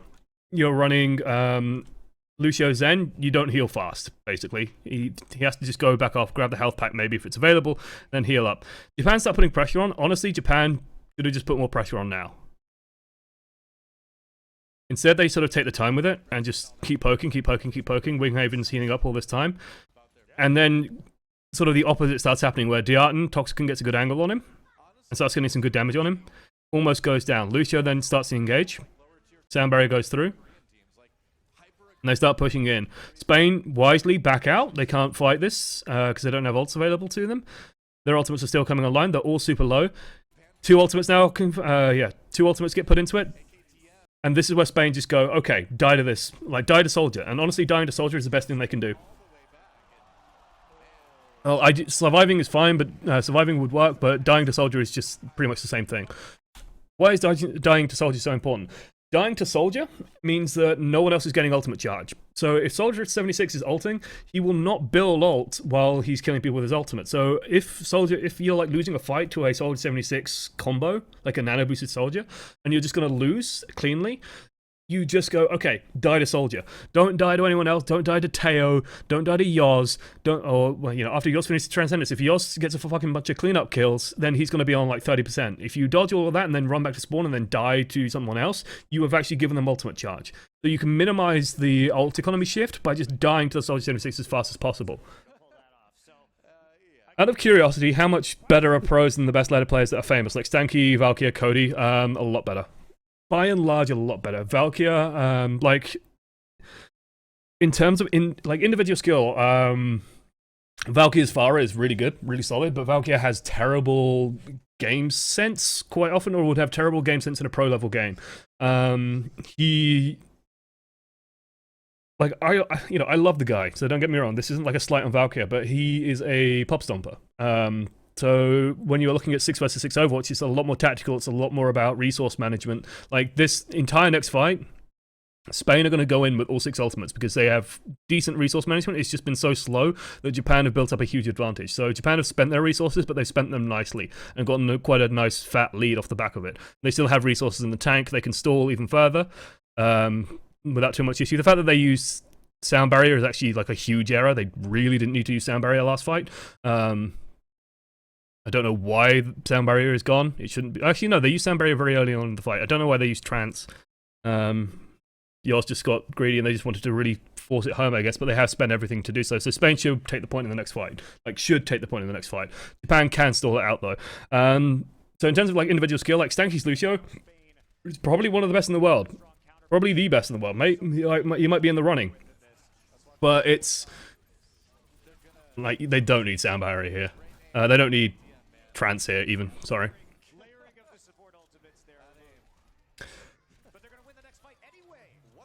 And then they won the next fight anyway. Okay, so the replay was playing, so we didn't get to see that fight, but what I want to point out, Darton used his ult, Jasper used his ult. Spain committed a shitload. That was actually really frustrating. Like, that's a fight we needed to see. Because Japan just got a huge fucking swing. So we completely missed that fight. Let's see if we can catch the end of it, or at least catch the kill feed. So we're seeing replay. Poorly timed replay. Feels like Spain might have rushed it. And then we come back. So, fucking called it, right? Jesper uses his bomb cleverly. Manages to buy it for his team. Looks like Toxicon visored and Neptuno ulted. But Transcendence doesn't save you from the bomb. And Darton probably maybe got a couple of knockoff kills or just absorbed damage using the Winston ult. So he's fine. He's only on half hit points, so he's still on 500. He's feeling okay. And Japan just played it cleverly. Spain clearly rushed things. It looks like Harry Hook might have used his ultimate as well for some reason. Dark still has his. Winghaven still has his. So that's somewhat okay. Still. And you can see, it makes me glad that you guys are sort of seeing, like, hey, the ultimate economy side of things here is really important, and this is why competitive Overwatch is so fascinating, because you can lose a fight to win the next one, and you can make it really interesting that way by just trying to keep track of ultimates and then trying to predict, and to me this is like falls completely on the shoulders of the commentators and the analyst in particular, to be able to say, okay, in the next fight, this is what needs to happen. And the next fight should be like the commentators should be able to call the next fight similar to what the shot callers in the teams are doing. Like, that's the pressure you should be fucking feeling as a commentator, as an analyst. You should be able to call what's going to be used in the next fight, how it's going to be used, what's going to be important for them, what are the things to watch for. So in this next fight, for example, we know that Japan have no support ultimates. That's extremely important for Spain to understand. Japan still not had a chance to really recoup their support ultimates. They have DAC available to them, but they have nothing really themselves in the tank. They're going to have to just leverage the advantage, probably do a super hard engage using the sound barrier, and then just try and run into them, get a very quick kill maybe onto Yoz or Claire or AKTM. And Japan honestly just need to play slowly, peel back, so just they can even afford to cede the point. The point is not important for Japan right now. The point is completely fucking unimportant for Japan right now. Japan can spring back, so Spain run out, sound barrier, engage super hard. Japan peel back, let the point go if they need to, and then bounce back on the counter engage, go super hard. They know where Neptuno and Dakar, go in and kill them, no fucking problem. Let's see how it actually goes. So Darton peels back, because they know they don't have to do anything super flashy. Teo's just being Teo. They've used sound barrier. Toxic gets a kill. Fair enough. Just keep peeling back. They don't even have to really contest the point at this point unless they're really going to play for a stall. But honestly, they're playing this fight to set up the next one. There. Like, it's fine. Japan regroup, they fall back. AKTM gets an exit frag, almost has his ultimate available. Neptuno's not going to be ready for the next fight. They run in with Visor. Easy win. Winghaven almost overextends again. What? Why is Harry Hook here? What? Why is he here? So I'm watching Teo right now. I'm hoping to see Teo kill Neptuno. Looks like Teo won't be able to though. He's just been poked out. But honestly, they had to use all of their he had to use all of his defense matrix not to get poked out there. Good pulse bomb from Bromas. Might have saved him a little bit, but honestly, AKTM's already probably done enough. Transcendence comes up. They just take the point. They can't contest it anymore. Japan win the map. They might be able to just get on it. There we go. He's had to use it. Almost gets booped off. It looks like Toxicon did get booped off. Neptuno has to run away. They can't take this anymore.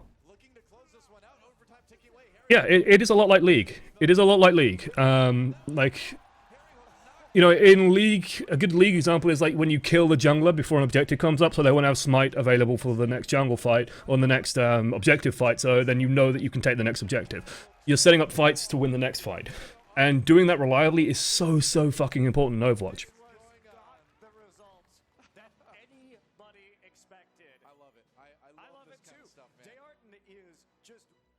And so Monty and Doa praising Japan, and honestly Japan deserved the praise, but honestly it's again more I think Spain just not playing tight enough. Like, Spain should be more practiced than this. Spain should know better than this. They're a team of European veterans. These guys play on some of the best teams in Europe.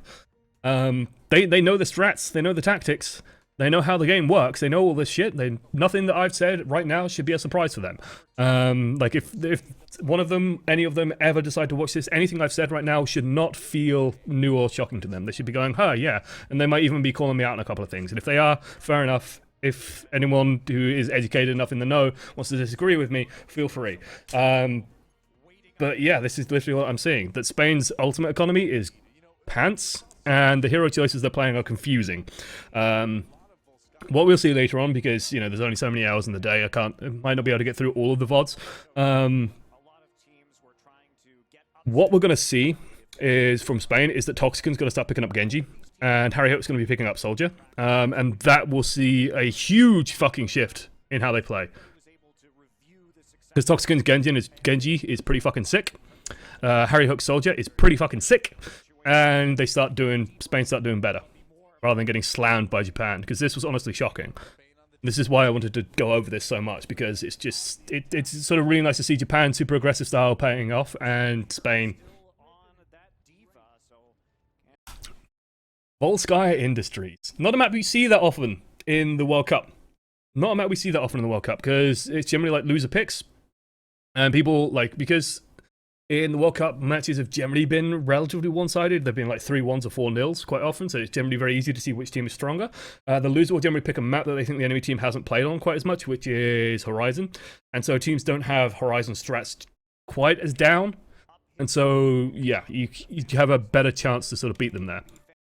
Sombra defenses on first point Volskaya. Playing around this health pack here. Playing around this health pack here. There are strats to beat this. I will see if Japan do them before I comment on the strategies. There are ways to beat this, but I don't know if I want to talk about that. Because the UK might be playing on this map at some point.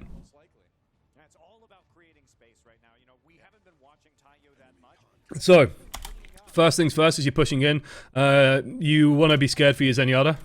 Japan get around this by not running a Zenyatta. Fair enough. It looks like Japan are actually doing this fucking perfectly. Yep. This is spot on from Japan. Absolutely spot on. Okay. What is Japan doing that's so fucking clever? So when you're running in, when you have this, generally Sombra will hack this health pack back here first. So you got the health pack here. You'll then stealth, run out, and then hide. And then as the Zenyatta goes by, she'll decloak, try and kill the Zenyatta. If they're running an Ana, you can't do that. The Ana can just peel for herself. She can self-heal and team just moves through. Then Japan are doing the correct movement. Why is this movement so good? This movement is so good because you want to deny them the resources they're going to be playing around. If your team is standing on top of the health pack they want to use, they can't use the health pack. It might as well not be there. So, Japan, run in here. They stand on top of the health pack. And so now Spain are basically playing without a Sombra. And oh my god, the sleep dart goes on Bromas as well. Yours is a fucking god, clearly. Now Japan are feeling even better. They can just take the time with this. Just slowly push the way out.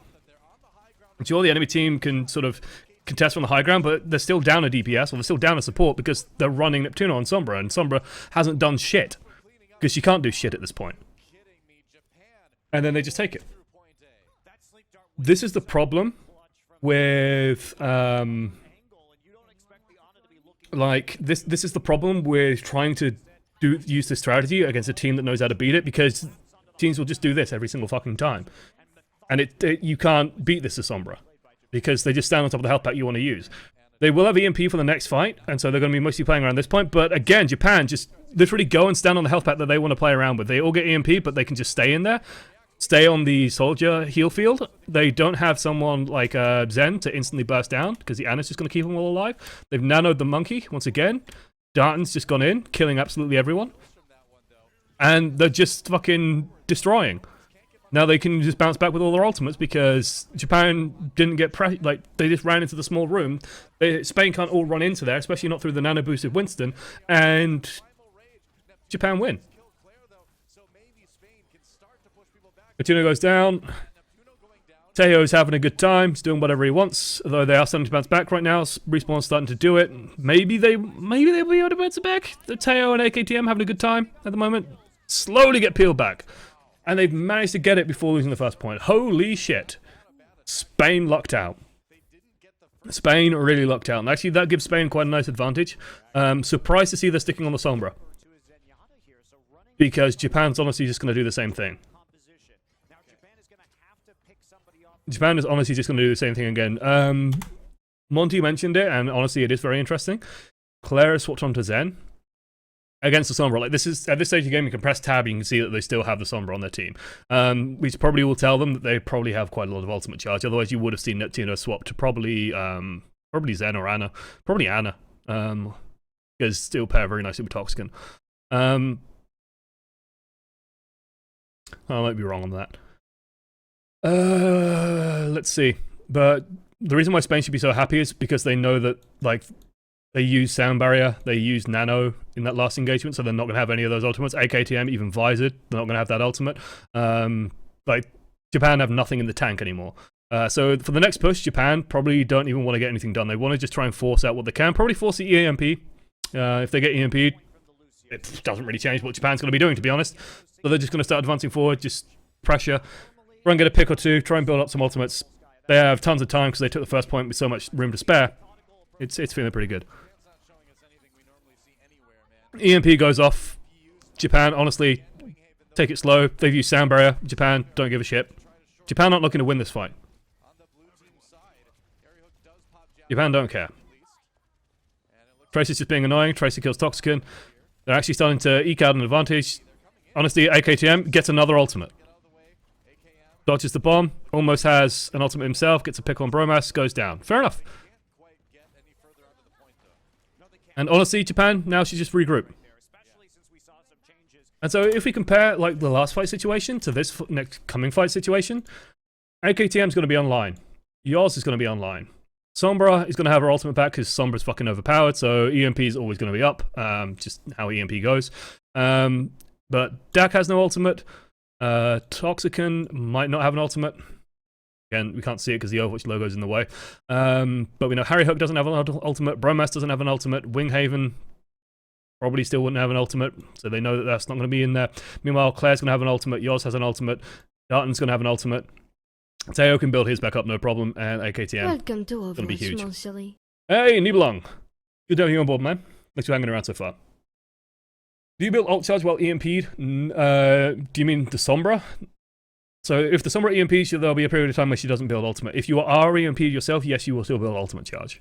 It doesn't disable your ability to generate charge. So, what are Japan looking to do right now? I would probably, if I had to guess, and like this is me putting my analyst skills to the test, to me, optimal plan for Japan would be spam, just for a couple of seconds, get Claire trance, engage, trance early to try and stop Neptuno getting value off of the EMP, and then just nano boost and win. Maybe try and disable Harry Hook as early as possible. Like poke out Harry Hook, burn Matrix, build up trance, push in, nano visor, win. That would be the simplest plan to win in my mind. The key is they've got to get that ultimate up and running. If they try and engage before Claire is ready, and they get... Basically, yeah, if they don't preempt the EMP with the trance, they're going to lose. They're going to start pushing forward. AKTM starts focusing. Bromas goes down. Hat goes in. Doesn't hit Claire. Claire's already tranced. And so they're fine. EMP doesn't fucking matter. Trance will keep them alive through everything. Okay, bounce back. Lights comes out in the back, but Winston's just on top of it. Nano visor. And that should be that. That should be game at this point. There's just the monkey. Dead. Sombra trying to stay on the point. Doesn't matter. Pushed off it. Still contesting it. Spain doing a good job stalling. Bromas is already back. Focusing on the Lucio. Japan just need to keep their shit together and they should be able to win this. Harry Hook's doing a good job. Harry Hook living up to his name. Toxican swapping into the maid helps stall. Dirty. I think Japan was just a little bit slow off the mark with the nano visor. Oh, God, Japan. Looks like they're swapping Jasper. What are they swapping him to? Farah! Swapping to Pharmacy. Interesting. Interesting. This is actually exciting now. Like this, to me, this is, this just came in a bit too late. Winghaven, honestly, hats off to Winghaven for doing this right. Like, ulted, last possible moment he could afford to ult, managed to stall it for his team. Bromas going down early seems to be a saving grace, because Bromas then gets back on the point to stall it, and then just the stall starts becoming a problem, because Neptuno, Sombra is very, very good for stalling, because she can stall while invisible, and then Spain just come out, continue stalling. Ooh.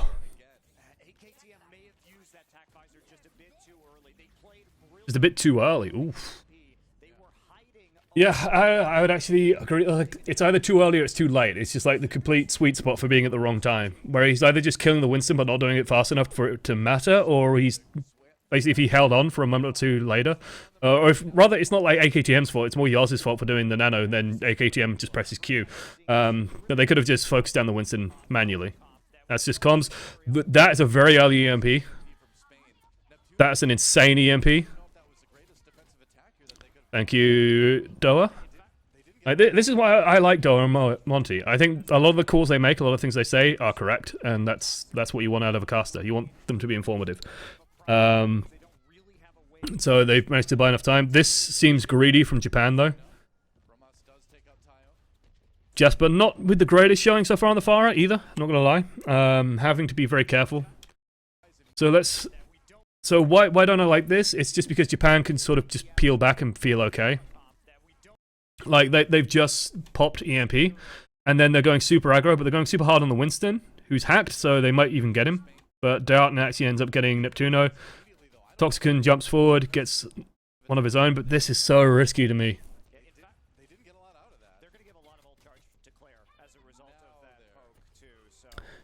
I think getting ult charge to Claire is a bit irrelevant. Like, people are just dying too fast anyway. Claire, honestly, they could have just poked slowly. Darton, actually, with the mono tank, it's actually going to be a little bit harder to build it up. So, we'll see. Claire, going to have rest for the next fight. That's not a surprise, though. Mercy should be able to build it in time, especially if you're just poking properly, and you would be if you're swapping two heroes and moving forward. Spain used that EMP, gave themselves ultimate advantage at the very least, which is kind of nice. Jasper having a bit of a tough time with it.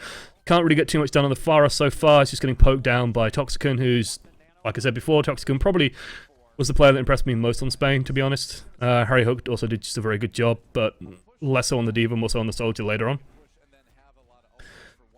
Harry Hook taking a lot of damage. Darton shits on Bromas again. Neptuno goes down. Sound barrier comes out as well from Dak for some fucking reason. Neptuno fires off EMP.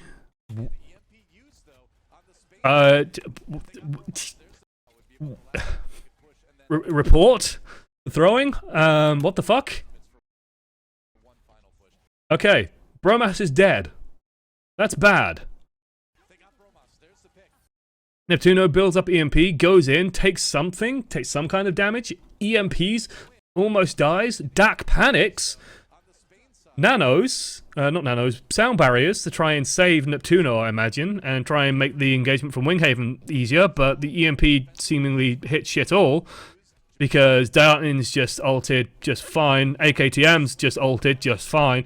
AKTM does go down, just gets picked right the fuck back up. Yoz, I think, has just nanoed the monkey, which has been causing Spain nightmares no matter what's been happening, and they've just taken over the point. Toxicons come out with ultimate, slept, barraged, beautiful. And it looks like Bromas and Neptuno saved the day. Neptuno doing well on the Sombra. Oh, that was, again, weird. Weird out of Spain, and more Japan lack of finishing power. And Japan have swapped again to McCree. McCree versus Sombra, honestly, if they're running a Sombra, it basically makes it that much harder for the Sombra to just appear and get some ult charge, because the flashbang just acts as like a zone of exclusion. You can punish her a lot more. AKTM also just kills people on McCree. He's clearly a very fucking good McCree. Was one of the delights to watch.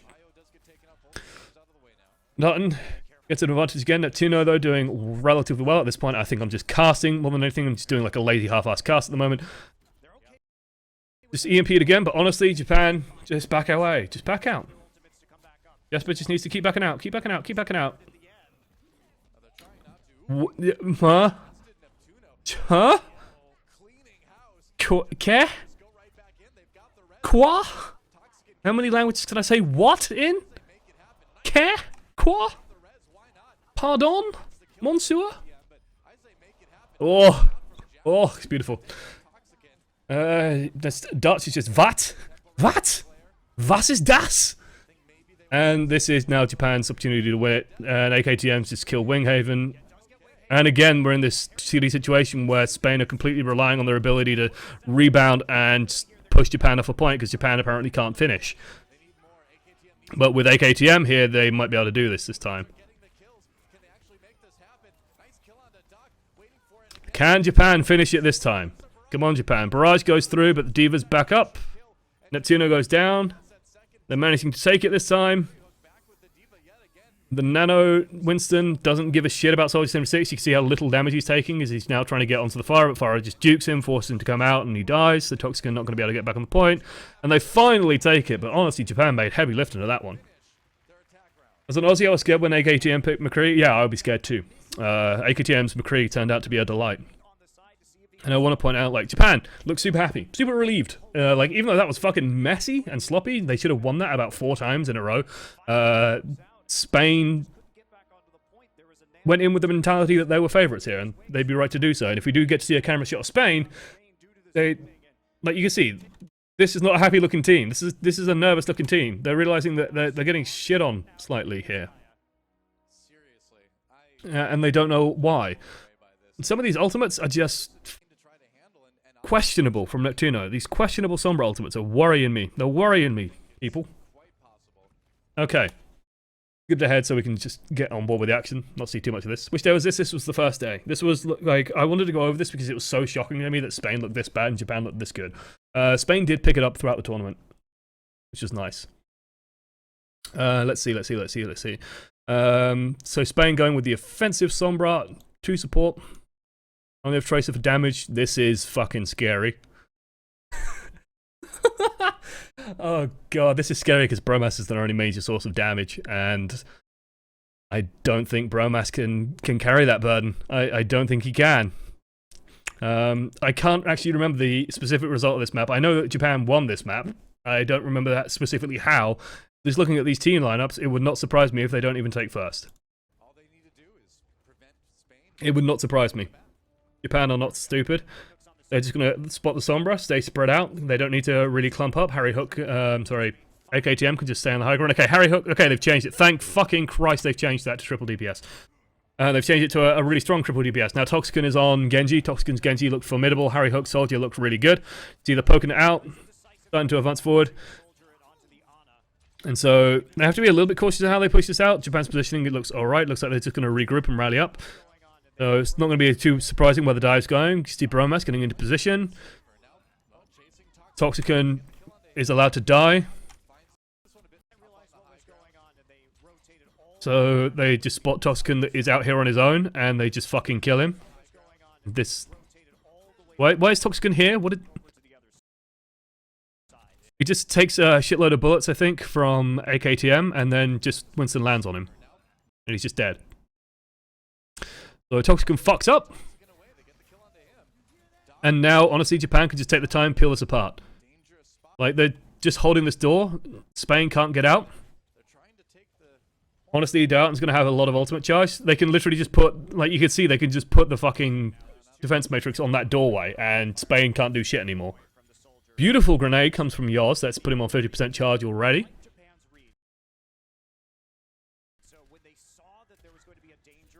Beautiful rocket from Harry. Very, very nice read. Very nice read. Winston goes in, so Winghaven's dived in, but honestly, he's just been... let me go to YouTube quickly. I want the perfect sound effect for this. I actually have this downloaded because I've used it in a video before of like a very, very early Team UK scrim that I'll release after Team UK have played, because honestly it's quite funny. I've actually been making a lot of stupid little clips of the VoDs I've been recording that I'll be releasing after we are done with the group stage. Okay, and this is the sound we want. I just want the sound, please. Secret falling down. No, I don't want the fall, like. Actually, no, it's just. This might be it. Yeah, that is the one we want. Okay, so this goes in. There we go. Worth it. Totally worth it. Yeah, that's not good. Honestly, I'd say this dive was just ill-fated to begin with. Like, Winghaven's diving in, but there's just nothing with him. So even if he didn't get pushed off there, honestly, he just fucking dies because no one's in position to do anything with him. Harry's doing work from this high ground though, no one's really contesting him, so this might be just what they need. Looks like it is, as they managed to shepherd the Diva around. They managed to just create enough of a diversion for Harry to actually just win the game. Now Toxican's just going to clean up and they will take the point. Because Japan haven't seen Harry Hook play Soldier. Some nice AD spam, feels good, man.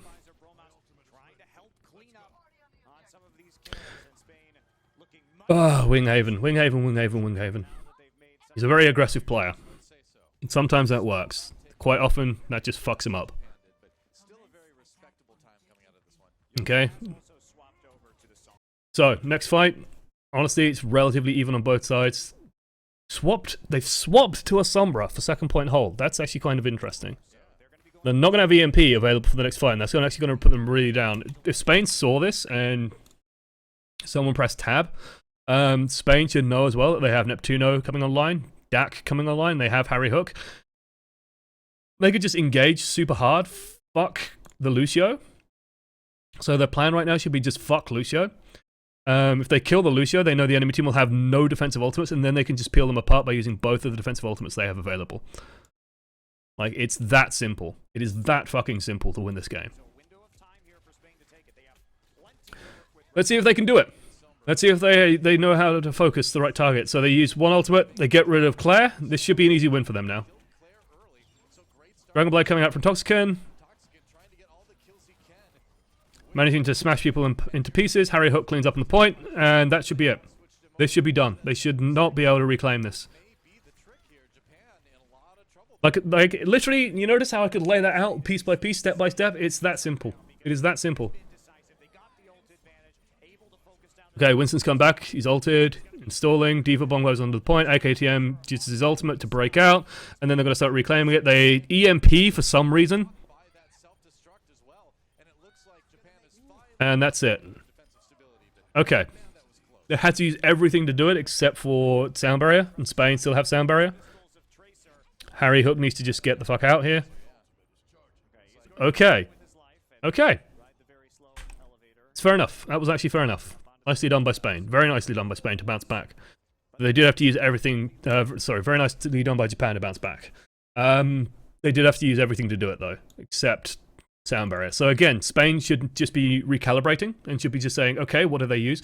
Well, they know that they saw the EMP come out late, so they're probably not going to have EMP. So they want the next fight to be decisive and going quick. If you don't go in quick, they're going to have EMP. So there's a window opportunity now. They know that they hopefully know that they didn't see sound barrier.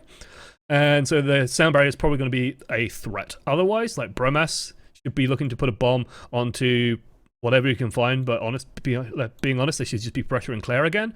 Because if they just pressure Claire down, then Claire sound barriers, Spain take a quick breather. So you basically just engage, pressure the Lucio until Lucio sound barriers. You either kill him before he does, because it takes a second or two to activate, or he sound barriers. You then pull back, bide your time, and then re-engage when the sound barrier is down, and hopefully then just start cleaning up. Harry Hook should come online at that point, and you should be able to win. Let's see how they actually manage. Let's see if this actually happens. Zed, Yoz kills Bromas. Somehow Sombra has managed to kill Tracer. I am now going to watch Bromas' hit points like a hawk. He just got picked down by something. Bromas, where are you? Question mark. This is where if you want to tilt someone off the face of the earth, you just press enter and press a question mark in chat. I can't see where Bromas is. Sounds like he died over here somewhere. Maybe the rest of the team just focused him, but now Spain can't push. This is buying Yoz enough time to get EMP. That means that any plan revolving around sound barrier is now just out the fucking window. So now, because you lose that fight, you've got to assume that they have EMP available for next fight. Because you can see Yoz, you can see how quickly he's building up. He's going to have it for next fight, guaranteed. So that window of opportunity is now gone. Now they have to rely on Neptuno managing to not get EMP'd. He runs into the EMP. And he dies. Neptuno had one job. Neptuno, you got one fucking job here, and it isn't poke people with right clicks. It's not get hit by this. So if he literally, instead of doing this shit, where he just goes around the corner with a right click, if he just waited, Sombra would miss him. Like they see the Sombra going in. Bromas should be calling where Sombra is. They should know where she is and what she's doing. They know that she's in this fucking area. EMP goes off, and he just... That's it. That's that. Now they have to die and get out as quickly as possible. You still have 4 minutes 30 to play around with. Just die, clean up, go in, and do a one. Just do a smash. You only have to get 1/3 as well. Spain should still be feeling okay. Like, Spain, if they were having morale issues at this point, they really shouldn't be. Like, in this game, they have all the advantages right now. They know that there's a window of opportunity because they lost that fight decisively, and that's what you want after an EMP. If you aren't able to bounce back by some mechanic, by having a Transcendence available, for example, or Lucio can sound barrier after it if he manages to line of sight it. If you don't manage to get that off, lose fast, and then don't poke on the way in, because if you poke, you're going to give Sombra EMP charge, and that's bad. So, what they want to do is they want to just go in super hard, and then just fuck him with, like, every ult in the book. They can just layer the support ultimates, win the fight, because Claire has no ultimate. So, it's easy. Easy peasy lemon fucking squeezy. They're going to take this high ground. It's even better.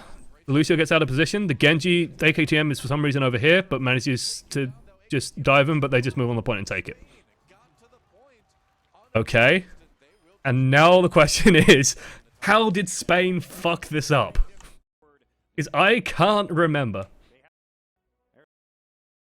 And now I am just as curious, hopefully, as you guys are, to see how Spain completely fuck a 4-minute advantage. This is a question. Ardagay is now hosting us. Thank you, Ardagay. If you are just joining us from his stream, we're doing a VoD review of Spain versus Japan, looking at some pro-level Overwatch. Currently, Spain should be able to win this map on Volskaya. The chances of that actually happening are pretty fucking slim, because I remember the results of this and it was a 4-0 to Japan. So the question is, how do Japan hold on to the first point of Volskaya, 1/3 of the first point of Volskaya, for 4 fucking minutes? How does Spain fuck this up so much? Triple DPS comp, just running forward. Scouting phase. That's all they need to do. Spotting threats out, seeing what the enemy team have. They're just going to take over the left side. No problem. They're going to try and set up a dive onto the top right. Probably where the Ana is. So the plan is probably just to dive onto the Ana. Let's see if they can execute. Winghaven goes in. Tracer a little bit slow. Toxicant not quite there either. Teo manages to kill Winghaven. Soldier peels for the supports, and now the supports are peeling for each other. Now they're just hanging around in the health room. The dive is so scattered they can't get anything done. Winghaven's dead, so there's just no finishing power. Toxicant showing up. Toxicant probably still the best player, maybe on Spain. Maybe it's Harry Hook. But it does go down because Teo's a fucking god. Harry Hook's in a good position though. They should just be able to peel us apart if they just take the time with it and just support Harry Hook. Create space for Harry Hook. He should be okay. Harry Hook just needs to stand still, kill the Winston. Did I forget this? Did they... How... Was it 3-1? Yeah, okay, it was 3-1. Okay. I was thinking, Jesus, how would Spain fuck that up? Did my Prime sub go through? Blah, blah, blah. If it did, like, it says you subbed. I haven't seen an announcement from it. If I look at my follow subs. No, but you are subbed, because you have a little icon. So... you should have the rewards available to you, because I can see you have an icon. Texas Recon. There we go.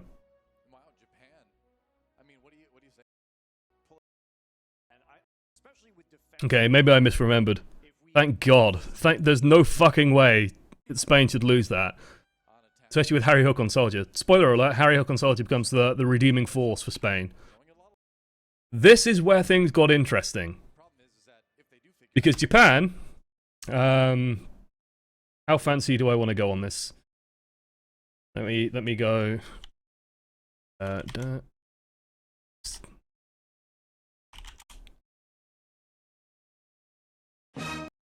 So, wanna. It's already slightly spoiled it. I just want to zoom in on edit scene. Give me the main screen. Not the main screen. Wanted to capture. There we go. I'll zoom in on this. Who the fuck knew? Who the fuck knew that McCree was a fucking legend? Yeah, this is where we learn that AKTM is pretty fucking good and is a god on McCree. Guys, let's see. Yes, thank you for the fancy scenic shots. Let's see how Spain hold. How do they want to manage this? How do they want to sort this out? How do they want to set themselves up? It looks like they're doing an aggressive hold, which honestly, this is becoming more and more standard. People sometimes call this BM, this sort of hold, although they're doing it slightly wrong. Bromas is set up very late in doing this, but this is actually becoming more and more standard. You have Winston and Genji on this building, you have Tracer on this building, you wait for the payload to move through, and then you just focus and poke down whatever's over there. They are running triple DPS, yes, so they'll have Soldier. You generally don't see Zen, you'll occasionally see Anna instead, but you'll have the other three back here, like holding in this area. And so basically the idea is that if half their team dives, spoiler alert, half the team is not going to dive because they have AKTM on McCree. If AKTM was on Genji, you'd expect 3 people to dive in here. Soldier, Anna, and Lucio can easily hold this. You just stand in the heal field, Anna throws a grenade, you're completely fucking safe, and then you just kill everything. Winston could even jump in and help out with this, so it's no problem. And then you just control this area here. If these guys need healing, you have Anna to heal them. It's actually pretty strong. And then if you lose this, you have enough time to come back and sort of contest this end of first point. So it's been found that like this gives you 2 opportunities while other comps give you 1. Spot out McCree, AKTM, taking an interesting route, maybe just being confusing. And Monty is asking the question that I'm asking in my head, is he going to go all the way around? It looks like he is. Meanwhile, I'm guessing his team playing it moderately safe, moderately conservatively. Beautiful headshot just to start us off, and Yoz gets the finish. Good start, and this is sort of Yoz and AKTM. This you can't plan for this. You can't plan around this. AKTM lands a headshot on Harry Hook. Yoz lands another shot.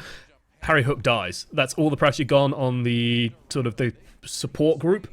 Support group is then easily finished off and killed. Spain will drop down as well, started fighting around the point where AKTM can control it as McCree, and McCree just kills everything. Spoiler alert, AKTM's pretty good. Now he's just literally standing still. Like, he's just standing still shooting people in the back, and he's feeling good. The nice part about this is that Bromas, who's already been, as we've commented on, Bromas hasn't had the greatest showing. Like, if Bromas wants to go and get on this, how? Like, this even might be freeing up Jasper to play more aggressively, because they know that McCree can peel for the Zen. So if Bromas wanted to do anything, like flank around and just come in and try and fuck the Zen, then they know AKTM's there to protect him. Like, it's much, much harder to dive him. This also makes it hard to dive the McCree, so I actually do like this positioning. And it looks like they're not even going to bother, so now AKTM knows that he's going to roll up.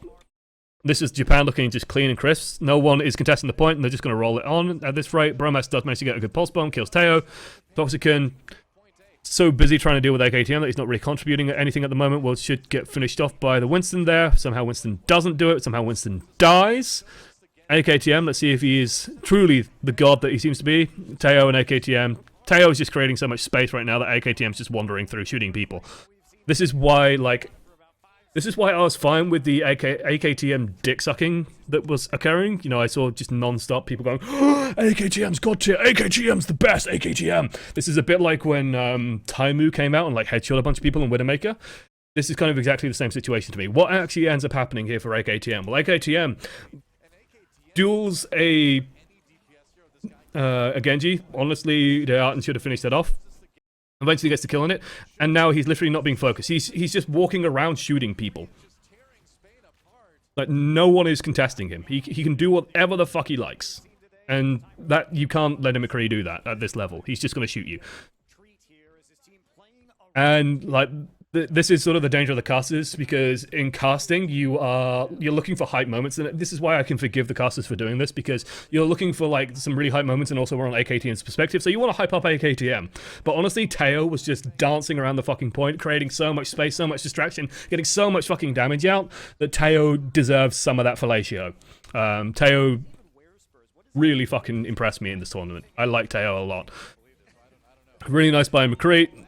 Greedy by McCree though. Oh, because he hasn't reloaded. What? This is sloppy. 2 shots here, he should be reloading as he comes around this corner. Throws the flashbang, misses the headshots, and then dies. Sloppy! Sloppy!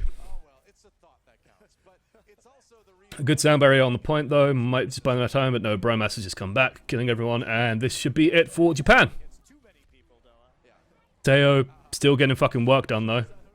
Teo bringing it back for his team. Teo keeping the payload fucking rolling. What a god. What a god. Oh no, he's pulled off the payload now. Bromas is there anyway. He'll be contesting it. Toxican, even if Toxican, like keep an eye on Toxican's hit points. Like, I want to point this out. So killing Toxican here would be really fucking great, but honestly, like, because his supports are so far away, they're still coming from spawn, he's not going to be healed for a little while, so he's still going to be out of the fight. So this gives Japan time to reinforce and sort of go in. The big thing that Japan should be worried about is we haven't seen support ultimates from Spain in a while, so they're going to be coming along for Spain, and Spain should be able to lock this down. The people who are dead for Spain should be right now making a plan of some sort and coming up with some idea, and Dak should definitely know that, hey, if we run out with sound barrier and visor, we could get something done here that's pretty good. Payload's running forward, 3 people are stood on it. Honestly, I think Japan should be playing a little bit more aggressive and contesting this high ground a lot more. Like the Winston should definitely be up here, just making it hard for these guys to come out here. I'm aware that AKTM doesn't have the flexibility to bounce up here, and this is sort of the disadvantage of this composition. If they were running Genji Tracer, you would expect them to be holding this doorway a lot more aggressively, and that actually makes it really easy for Teo if he has a pulse bomb, because teams will generally just like crowd their way out of this.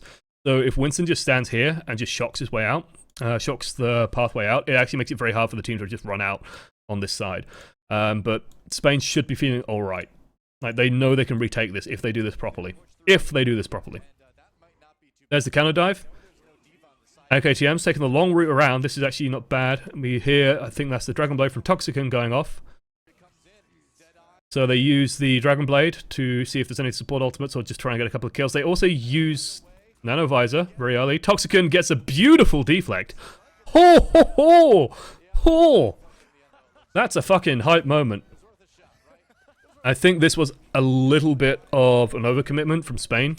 Just a touch. It feels like they used Dragon Blade. I want to watch. I wish this icon wasn't in the way. It'll disappear in a second. But we want to watch these two. So I'm even going to just highlight on the screen. Keep an eye on these ultimates here. If these two go off at the same time, they fucked up. And it's in the way. There we go. The Dragon Blade goes out. There's no response, no support ultimate, and then Harry Hook ults as well. And I don't really agree with the Harry Hook ultimate here. I don't think they needed Dragon Blade and Visor to do that, because they have just depleted their tank somewhat. Jasper getting stalled out. Should be just running for the cliff. There he goes. Running, running, running, running. Gets picked off. Okay. Fair enough.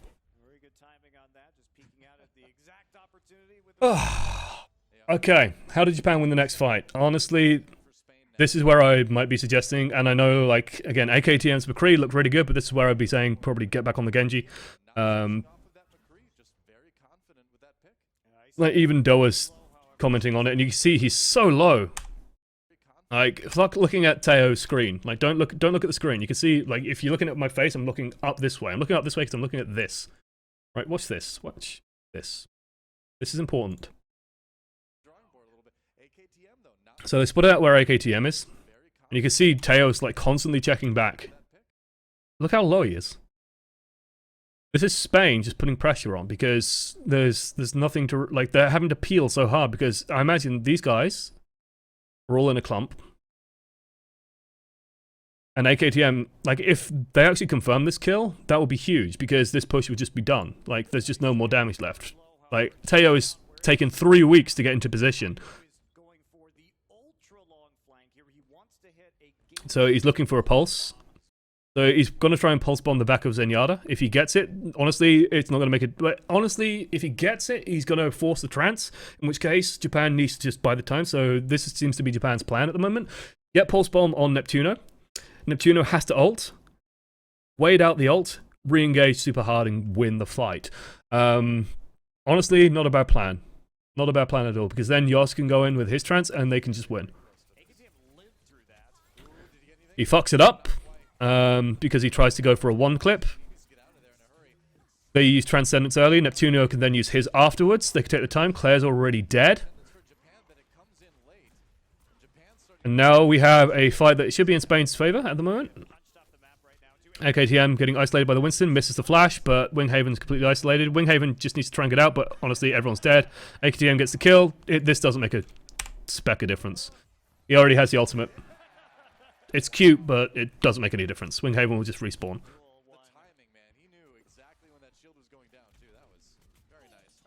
Harry Hook gets the kill. That's actually quite bad, because... no, Harry Hook has his ultimate. It's okay. It does stall out the next push that little bit more. AKTM staying on the McCree. Still staying on the McCree. Dubious. Dubious. And this is, again, why people go, oh my god, did you see AKTM? He was so good. A lot of that comes off the back of the casters, praising him a huge amount. But as we've seen, the impact has actually been measured. He did okay on the first push, but that's because he has shitloads of space. And honestly, Teo has done infinitely more so far. Jasper's decided to throw his bomb in the air, gets Winghaven out of it, which is insane. Harry Hook's responding with a visor, gets rid of Jasper. That should not happen, and then this was sort of the god tier moment. And then this is just fucking insane. This is stupid by Spain. This is throwing by Spain.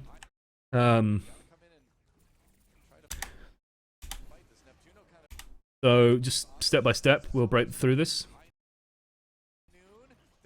Harry Hook fucked that up so badly. And then Toxicon gets fucked.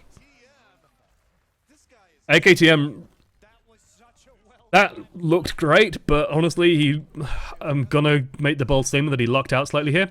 So, what's happened here? What's like, step by step, okay? Teo's got in a good position, he's flanking Neptuno, doesn't quite land the one clip, it gets into about half. Jasper, meanwhile, has decided to throw an airburst bomb, for some reason, just to cover and engage, I guess, as the monkey goes in. So, a dive goes in, they throw the bomb into the air to cover the dive. Winghaven tries to counter the dive by just jumping and following it, and I think ends up dying to the bomb. Like so. Harry Hook fires off his ultimate because he's got an angle on Jasper. Harry Hook is stood over here, Jasper's throwing it from over here, so Harry Hook's decided, I can see Baby D.Va, I'm going to press the button, kill D.Va, and then I'll be able to kill everyone. Meanwhile, we got AKTM coming in from this side, he's thrown off the high noon, Harry Hook stepped into it, just in time for AKM to confirm the kill. Toxicon's tried to dive the McCree, thinking that he's going to just be high nooning.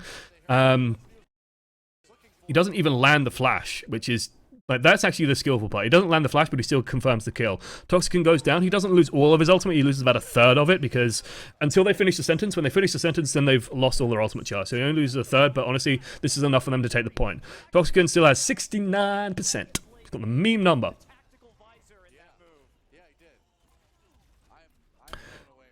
Now, AKTM are going to be advancing forward. They're just going to roll the payload forward, try and take as much space as they can. Honestly, they're playing this relatively conservatively. I'm honestly surprised. Why is AKTM here? Because Bromas is a... That was good. That was good. That was beautiful. Okay, why am I critical of AKTM being here? Because you've taken an advantage, and now they're, like, rushing forward to secure ground. This space over here, this isn't contested space. The space up here, like on the high ground, that's contested space. If you put McCree up there, you can just stop Spain reclaiming the high ground, make sure Harry Hook doesn't get set up there. Instead, AKTM does something novel. He opts instead to go over here, because he knows that Bromas is a bit of an idiot, and just pokes his nose out, and then blows his head off. Fucking beautiful. That was pretty good. The reads are on point. Winghaven is now out in the middle of nowhere. He's just going to get flashed and killed. Bye. Dead. Neptuno, meanwhile, Toxicon, doing a good job, managed to get the D.Va. AKTM starting to clean up. Harry Hook set up on the high ground. This is the thing I was scared of. If you let Harry Hook set up on the high ground and people play around him and peel for him and keep him alive, Harry Hook's just going to kill fucking everybody. Interesting ultimate out of Yoz. It's interesting to see that they're not just conceding this fight, but they're going to keep fighting it out. Bit rates a bit of mud. Teo's pretty fucking good, guys. I don't know if I pointed that out yet, but he is. Neptuno still has an ult in the tank, so does Harry Hook.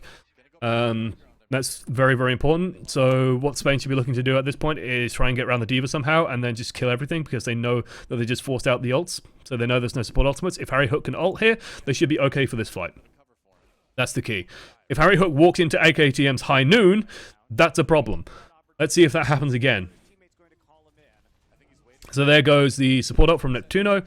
Can they kill D.Va in this time? No, AKTM instead just fucks Harry Hook. That's bad. That's very, very bad. This is one of the problems of McCree, though. If you miss the flashbang on Winston, Winston just kills you. And so Winghaven just scoops up a ton of kills.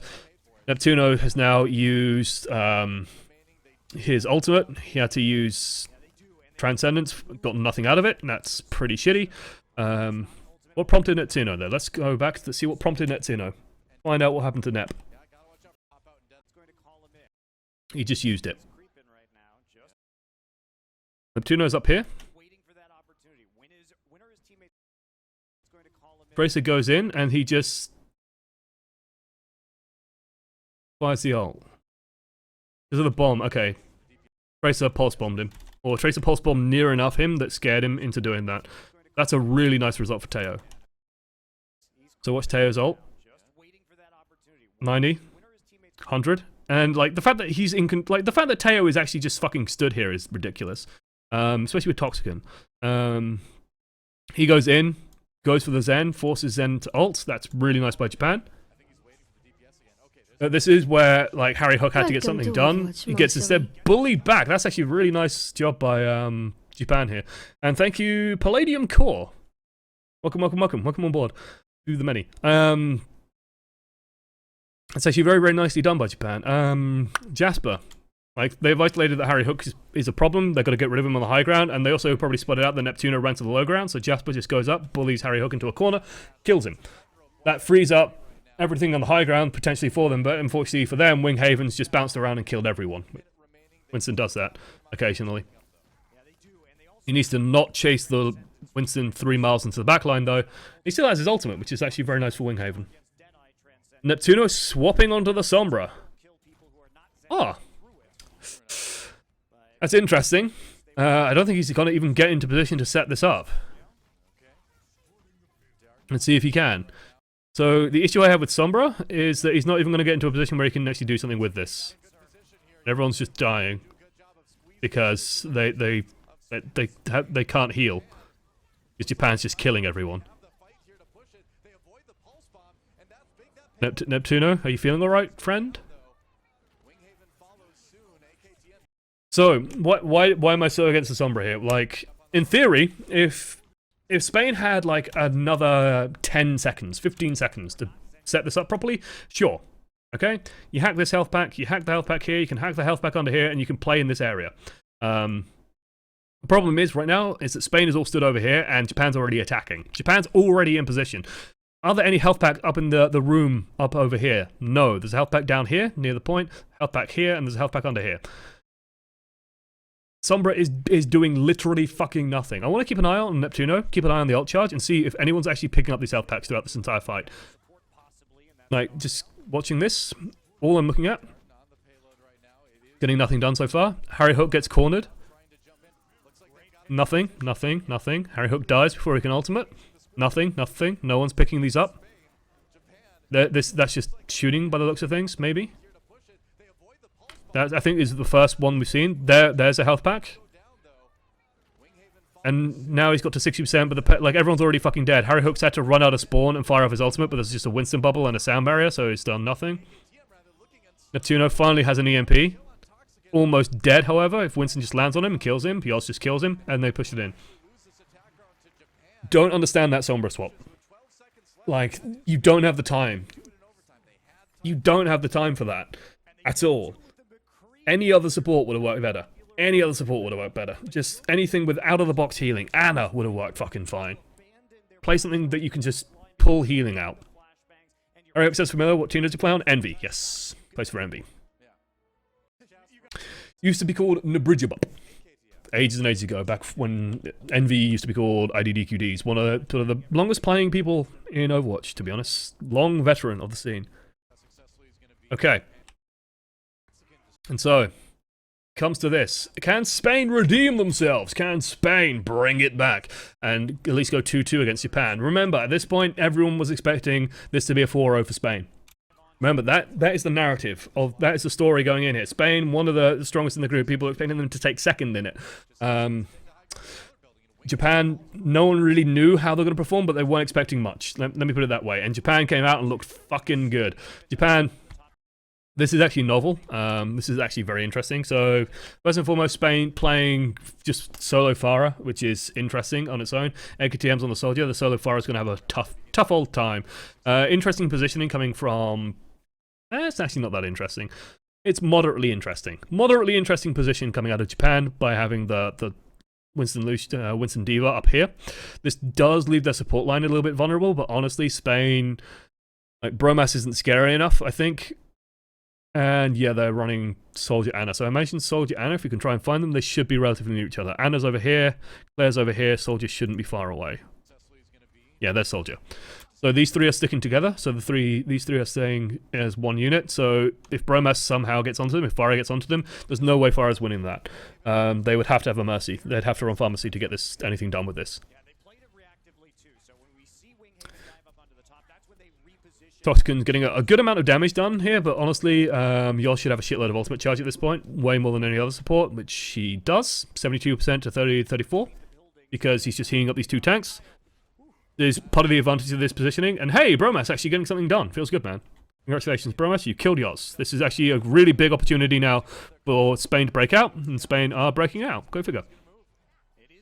Like, if you manage to kill that Anna, that's great. That's superb, because that's just all of their healing gone, basically, for those tanks. And so you can just kill the tanks, finish up, and roll forward.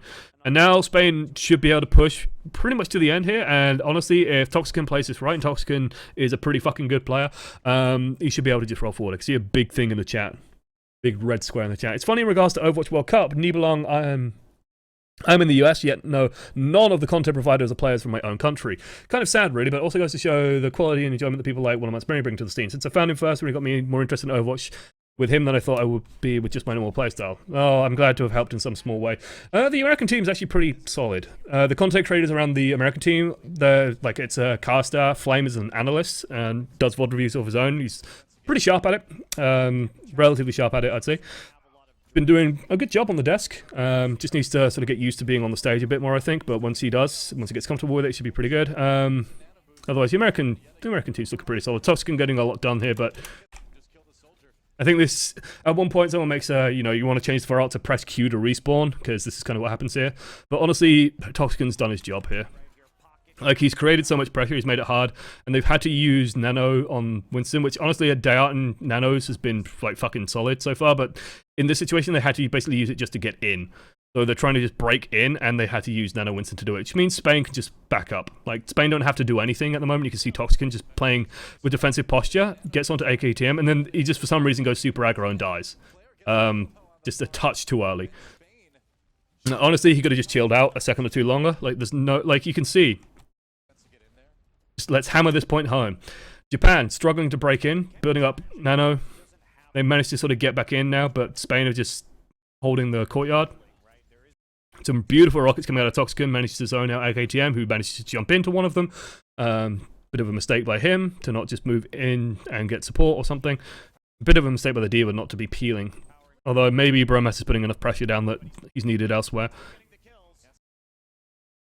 Then this is just a touch too early. Like, the Nano Winston goes in, Spain peels back, and I think even Teo throws out an ult here, but it doesn't get anything. I think it just gets eaten by Winghaven or something. Toxican goes in at the wrong time. It's completely alone and dies. So he got the kill, but it's kind of pointless. There's still a man up, so this should be okay. Starting to shove forward. Harry Hook should just be able to finish this off. Should be clean. There we go.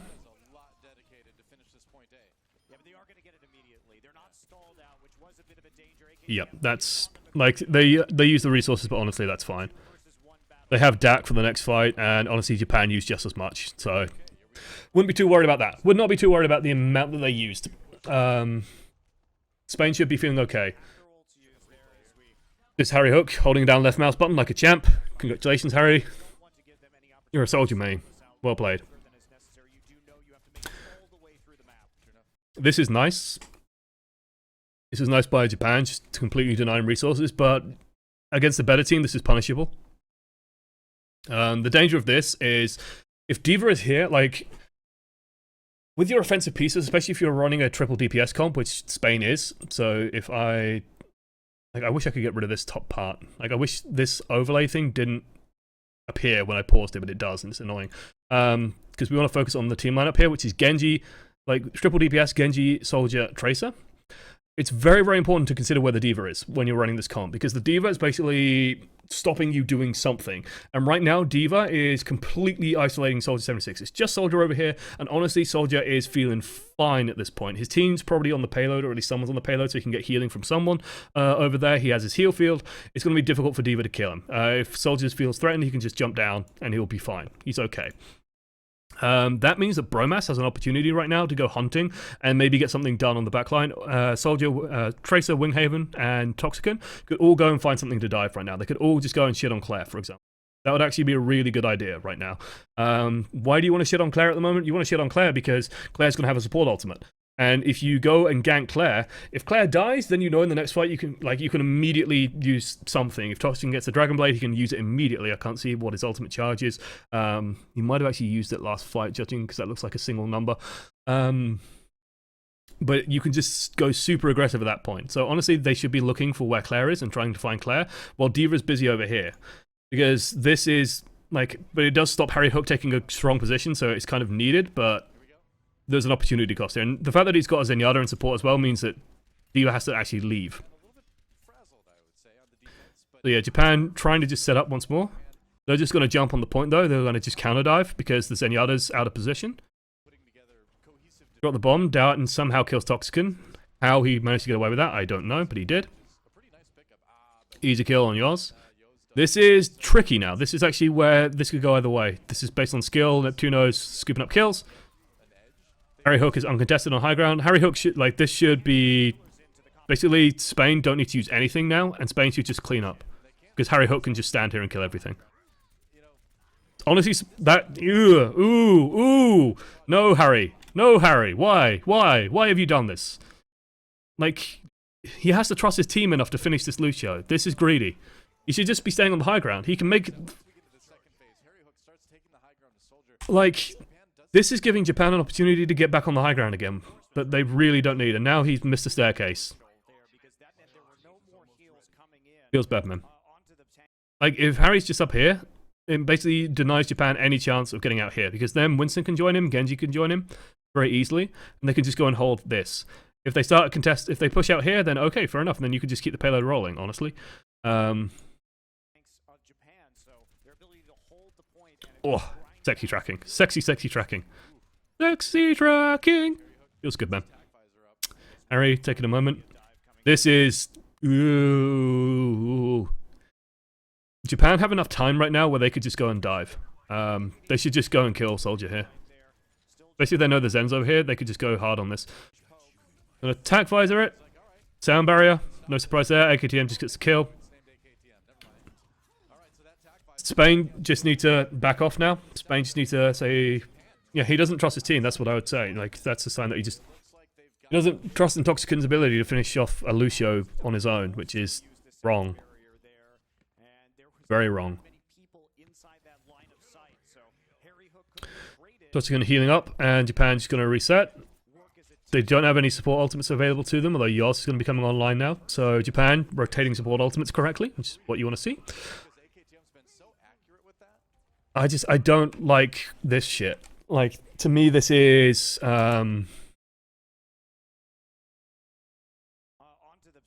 this is pub stompy. Like, this is expecting Japan not to be intelligent.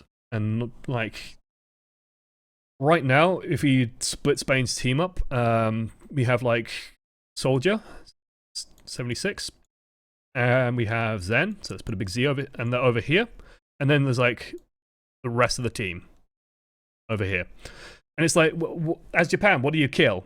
Well, these guys are closer to you, they're on their own, and one of them is just ulted. What the fuck do you think they're going to do? Of course Darton's going to jump into you, Jasper's going to jump into you, and they're just going to kill you. And somehow AKTM manages to just run up to them as well. Like, he seems to reconsider, and then he sort of spots the Neptunos coming to support him, and then he moves forward. Takes some damage. He's okay. He's being healed. Attack visors. AKTM lands a shot. Lands more shots. And then people just run into it. And it's just like... And now Neptuno and Harry are just dead. Now Japan could just go, okay, we win this fight. Welcome to They don't need to use anything else now. Thank you, Sunzen. Welcome, welcome, welcome. The fresh sub. Massively appreciated, my man. Doc also used a sound barrier there. Let's see. Not very many people inside, So Japan, yeah, they didn't need to commit anything else to that. Like, but didn't act sound barrier for visor is what you expect, but still. And they're changing to Mercy. Interesting, interesting. So they're swapping off the Lucio and go for Mercy. That's actually very strange. I'm not quite sure why they're doing that, but very odd switch unless they are even Monty saying it's a very odd switch, and I leave it in their hands. Bromas dies to Yoz. Where are you, Bromas? What are you up to? What are you doing, you scamp? You scallywag. It looks like the Bromas is down here. Looks like that's Diva? No, that's not Diva. That's just the dive, I'm guessing. That's just Toxican. switch unless they are planning to eventually switch over. What the fuck happened over here? Yoz just, I guess, got a right click in, and then the team just peels back because Spain are trying to attack from two separate angles, but not doing it at the same time, and losing. It's actually pretty cool. They're going to win this fight without really needing to dedicate anything. Yeah, Japan just Suddenly Japan looking like, okay, this is like Zenyatta does this, so not to sound too critical. Zenyatta does this. This is part of why, like, what makes Zenyatta strong is that Zenyatta can just swing fights by just getting a right click or just landing a couple of shots. Getting a good headshot and will put your team at an advantage. So it's kind of what you expect out of this. Side of the point. So that's something that you can do if you're Tato. I keep want to say Tato, but it's Teo. Teo, no. That was foolish.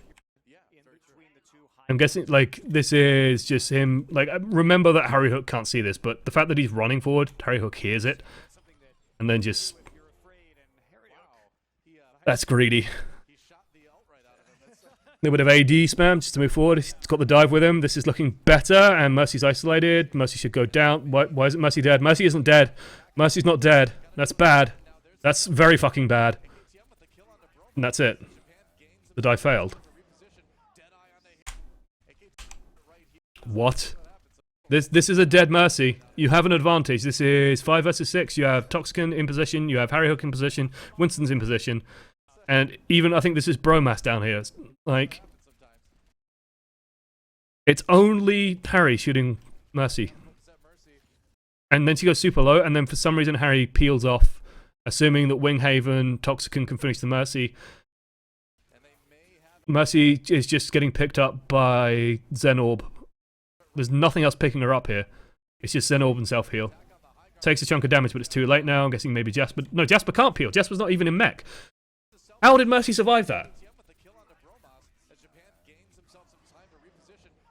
And now Neptune, like, Yoz had to use... Like, Yoz used an ult, but he didn't really even need to at that point. That's terrible. they slowly move That is completely on Bromas, Winghaven, and Toxican's shoulders. Like, Mercy literally dropped down in front of someone. actually even I want to point out how absurd this situation is. The call, like, Harry Hook should be calling targets here, because he's fucking landing the shots and getting the damage, has an opportunity. I don't know who the primary shot caller is at this point, but honestly, this is the point where Harry Hook should be shouting, Mercy, Mercy, Mercy, Mercy, Mercy, Mercy, Mercy, Mercy. Like,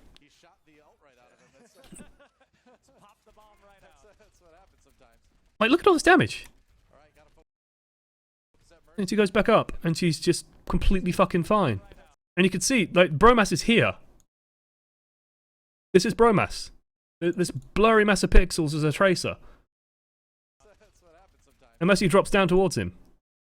But he's gone. He's going up here instead. Okay, fair enough, but she's still on 70, she's on 50, she's on 30 hit points. And then there's just nothing. And then the bomb goes in. The bomb goes out and everyone panics. Neptuno ults even, so you should feel safe diving in here, and they don't do it. I don't even. So Japan may only have one ult. Maybe AKTM landed a flashbang and peeled? I don't know. Claire should be dead by now. Claire should be dead by now. Fast enough, the possibility of a res. Oh, hello, this is me without glasses, isn't it weird? So here we see that What? Mercy boosted Put these back on. McCree, just kind of like we were expecting. Oh boys, Spain making heavy weather of this. Winghaven, this is way too aggro. Like, look. This is tilt. This is tilt. Holy shit, this is tilt. Harry Hook doing a good job, though. Toxicon doing some good. Okay, looks like Winghaven was enough of a distraction. Don't know if that was the plan, but it seemed to have worked. But hey, they have a mercy. Guess what? Heroes never die. This is where the bounce back needs to happen. But honestly, I think Spain should be feeling okay. Though the Diva's going to be difficult to remove. So the Diva might be able to stall long enough for Japan to get some reinforcements in. Although it looks like no. Jasper doesn't do as well as Jasper could do there. Deadeye, nope. Harry Hook's pretty fucking good, guys, and they will make it to the end of this, but that's actually a fine bomb. Just get rid of the Winston as quickly as possible. And now they're going to try and punish respawns, but Yoz punishes them, Teo punishes them. Ooh. Okay, so Winghaven served as a distraction. I still think he was a bit too early there, especially in jumping into a McCree Zenyatta. That could have gone very badly. He almost fell off the map.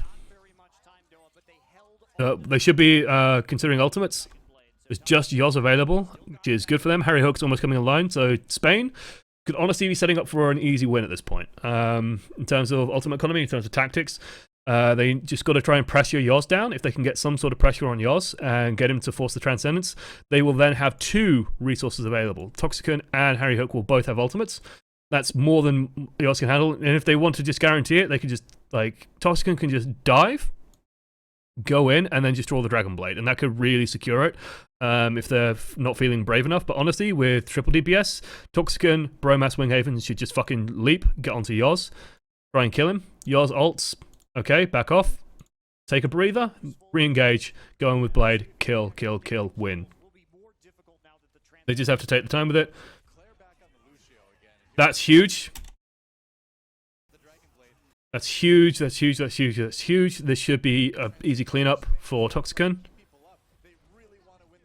Toxicon not quite as efficient as he could be, but it seems to have worked out anyway. Palo will now roll forward, that's okay. Same plan next fight. Same plan next fight, pressure Yoz, kill Yoz if you can. Harry Hook should be getting set up on the high ground at the moment, and then they should be just shooting downwards. This is exactly what they need to be doing.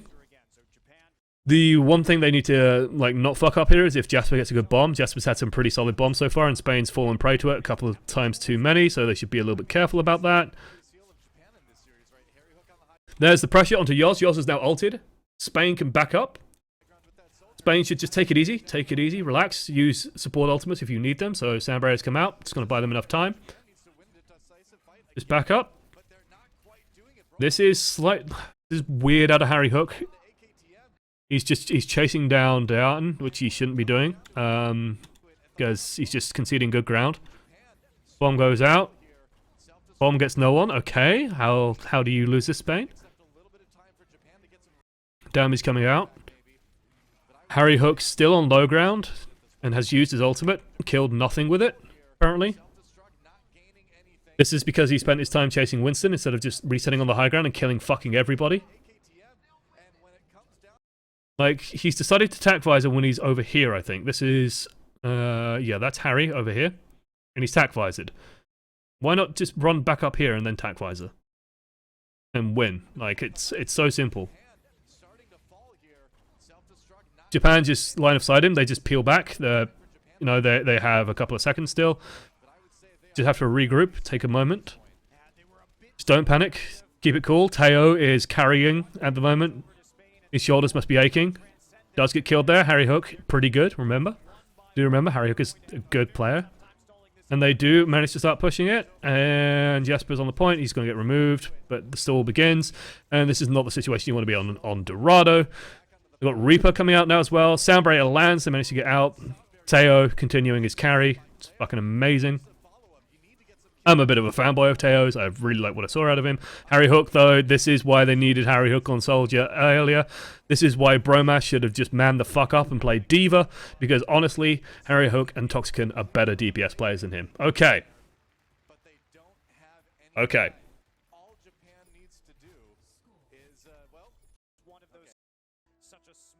So then, here we go.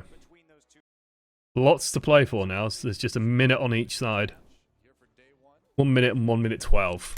No, not a real difference. It's still like, it's one fight and then one rough engage. Japan playing close hold like they did before. So no Farah on the side of Spain. Not playing Soldier. They're playing the Diva instead, so keeping Diva close and then playing the 3 supports on top of each other. And just keeping Harry on Soldier, Toxicon on Genji. This is the comp that, honestly, they start doing better with.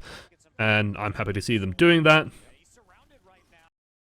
Darton gets a fast as fuck kill, and this is how you play this comp.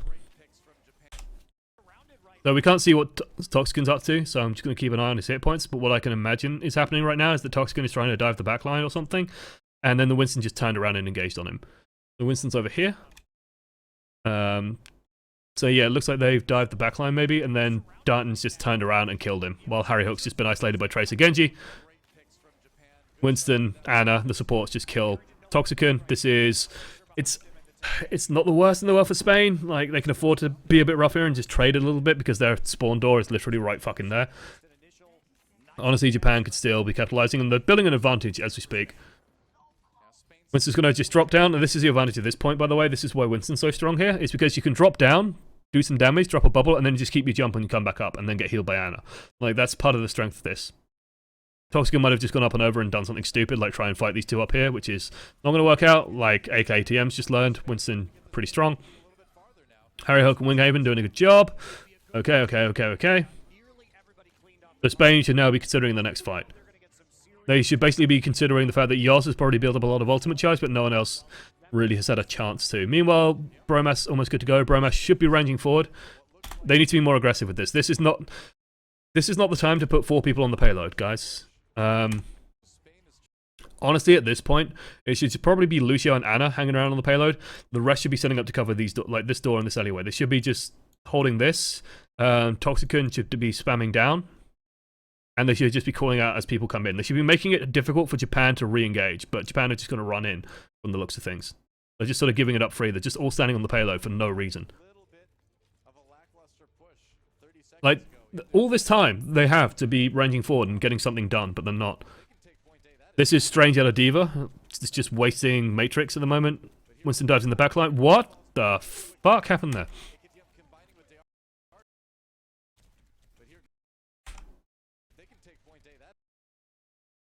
So this is partially the wages of, like, Diva's up here being a distraction, not really getting anything done. She's kind of fucking irrelevant at this point. They're just poking at her. But during all this time, because no one's ranged forward, it looks like Winston and Genji just went through here and then came out of this doorway and then just fucking leapt. Because no one's stopping them. That is absolutely huge. That's potentially map win. And so Winston just jumps on Harry, lands on him, Genji dashes, and then he just dies. And that's not good, because Harry Hook is such a huge source of damage. They do manage to turn it around because they have Discord Orb, so they will just kill the Winston. Diva's demech'd. Teo kills Neptuno because Spain doesn't have a Diva, so there's no way they're saving it. Good anti-heal grenade from Yoz. Teo starting to carry. We can't see names, can't see anything at the moment. No! Oh, dearie me, that's not what was intended. Nano boost on Baby Diva is not useful because when she gets in the mech, it just doesn't continue. Thank you for turning the UI on. It doesn't matter for some reason. I think Doa tries to come up with a bullshit reason for why that is potentially good because it lets Diva get back into the mech faster, but honestly, makes no difference here. No, that's Monty coming up with that theory. The extra damage might have allowed Diva to get back into the mech faster. Might have made her more survivable, maybe. And just made her have the sticking power to last, but don't think anyone was focusing Baby Diva at the point, so it doesn't really make a difference. Maybe it was just desperation from Anna. I mean, I do this when I play Anna at the very least, where you know you're going to die, so you just put Q on fucking someone and hope they can do something with it, but I think that was less plan and more, oh shit, I've got to put an ult on someone because I'm going to die and this is potentially the last fight, so I'm going to just nano the first thing that pops up on the screen. Oh shit, it was Diva and she's climbing into her mech. Okay, Spain doing basically the aggro hold. Come on, Busio is a valid strat always planned. Busio would have been better than Baby Diva. Busio would have got a lot more done. Lucio was just all the payload. AKTM rolling with the Kree again, and honestly, that's going to make this a little bit trickier, although he fucks it up. So Winston just bounces back up. But honestly, Winston got nothing done there. Winghaven, super timid, super scared. Probably because Japan is just playing super tight in the ball. So you see Winghaven just taps the payload and it just bounces back out and the bubble instantly breaks. Can't do anything. Diva goes up, which is really aggressive. Pays the price for it though. His payload's still running forward, but honestly they should just be being picked apart by the DPS as they start running through. Basically they are surrounded. Bromas should not be here. Why is Soldier dropping? Why are you doing this? Oh god. Oh no no no no no no no no no. Harry Hook's dead now. That's losing a lot of DPS. Japan are going to reinforce so much faster. Spain don't understand how this works. That's the problem here. Spain don't understand this. Bromas should not be there. Okay, so the point of this, let's draw a schematic, because I like drawing schematics. You have the rooftop here. Got a rooftop here. Payload rolls through here and then goes up here. There is a balcony over here you have to worry about, and then there's like the stairs here, all that kind of stuff, and then there's the balcony over here. Okay, and then you have like this wall here or whatever. Anyway. Okay, this is kind of how this map works. And so the idea is you have threats on here, you have a threat over here, and you have a threat over here. So as the payload's rolling through, the enemy is completely fucking surrounded by threats. If they try and jump onto any one of the threats, this island here has two very mobile heroes. So in this case, it's like the Winston and the Genji, Winghaven and Toxicant. So let's say that they jump over here. Well, Winghaven and Toxicant can easily bounce and go over and deal with that. No fucking problem. If the Tracer can just keep an eye out up here, but the point of the Tracer is that she needs to be very cautious when she drops down. When she drops down, she has to be recalling to get back up onto high ground, or just get back up onto high ground as they reset. Because the idea is, if their supports want to go somewhere safe, well, where can they go? They can hide underneath, which is ugh, and they can't really do any supporting from under there. They can try and hide here, but in which case Tracer can jump down here, Genji Winston can jump down here, Soldier has line of sight on them. She's very, very strong. Let's actually use yellow for this. So like you can easily pressure this area and you can engage from 3 areas. If they try and dive an area, you can easily counter dive it and easily swing over to where they are. If they just try and stay on the middle, you just poke until something gets vulnerable, until a Discord orb or an anti-heal grenade or something lands on an important target, and then you could just all go in and fucking destroy them.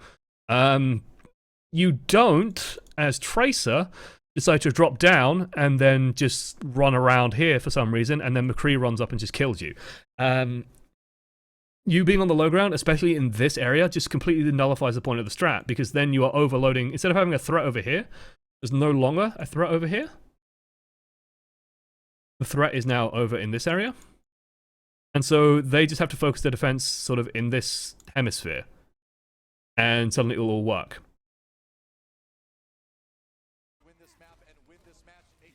Like, the entire point of this defense is that you are peeling apart the enemy and making it impossible. You're forcing them into a canyon. You're forcing them into a box canyon that they can't really fight in. But the fact that Tracer just drops down and stays dropped down, and then the fact that Harry Hook follows up onto AKTM, who's still on full health. He gets the kill, to his credit, but then he instantly fucking dies for it because he literally kills himself by firing a rocket at point blank range, and that just sets up Darton for an easy kill. And now they've lost Toxicant, Harry Hook, and Bromas. There's no DPS left. And that's it. It's done. Doesn't matter anymore. Like, there's no way that 2 tanks and 2 supports be tanks and supports with a payload healing them as well. And Teo there for DPS with closer respawns as well. So even if it doesn't work out, AKTM and Teo will come back faster. So like, you can't trade those DPS pieces. This is Darton getting stuck. What the fuck? There we go. Unstuck. This happens to Winston sometimes. It's really shitty when it does. Can we have the UI turned on? Thank you, Overwatch. And then, what?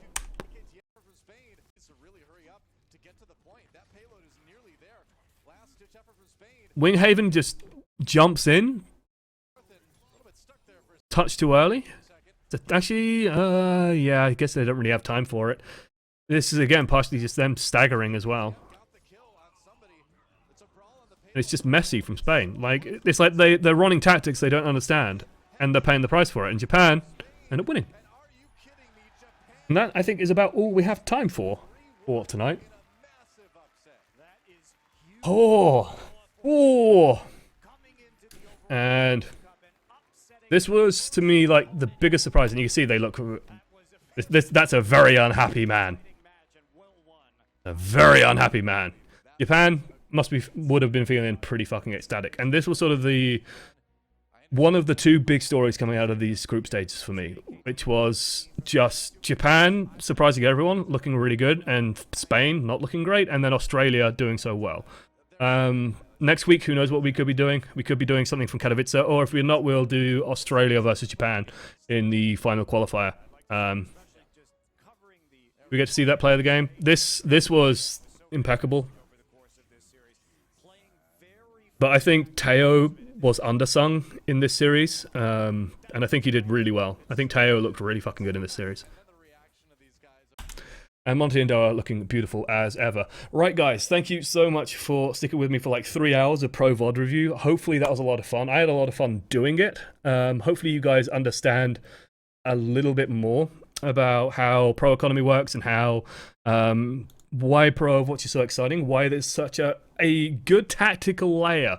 Like, people to me say like, oh, Overwatch is such a simplistic game. Oh, it's so straightforward and simple. You press Q and you win. Pro Overwatch, no.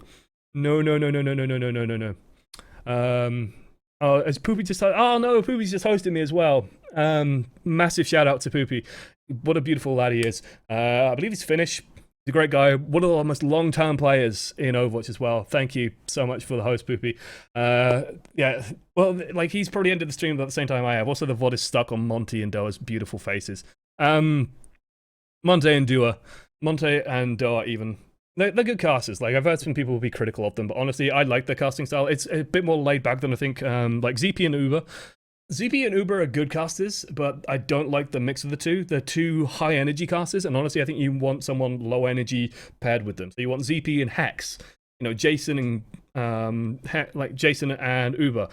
Even like Hex and Uber, you could run Jason and ZP. You want that low energy, analytical, bring down the action for a little while, explain stuff, and then you want ZP and Hex to go in. Super exciting! Oh my god, this is happening! Oh god, this is killed! Oh, he's got a quadra kill! It's insane!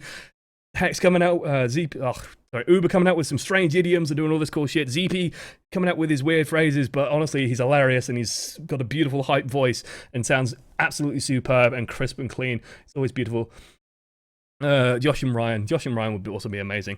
Honestly, I want to do more color casting as well. Anyway, thank you guys for joining me. Thank you, Poopy, so much for the host. It is appreciated. It's just poorly timed. Man, but I'll pass on your viewers to someone else equally as lovely. Otherwise, thank you guys for watching to the end. We'll be doing more of this. It will generally be on Sundays when we'll be doing some sort of Pro VoD review.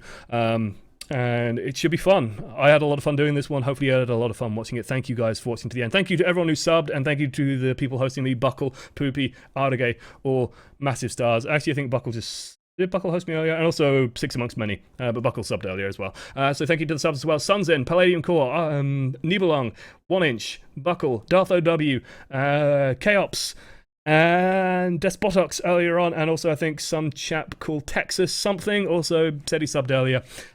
Massive love to you guys. Thank you so much for your continued support. I'll see you guys in a couple of days. We'll be playing a shitload of Doomfist. Looking forward to it. Bye! Outro screen!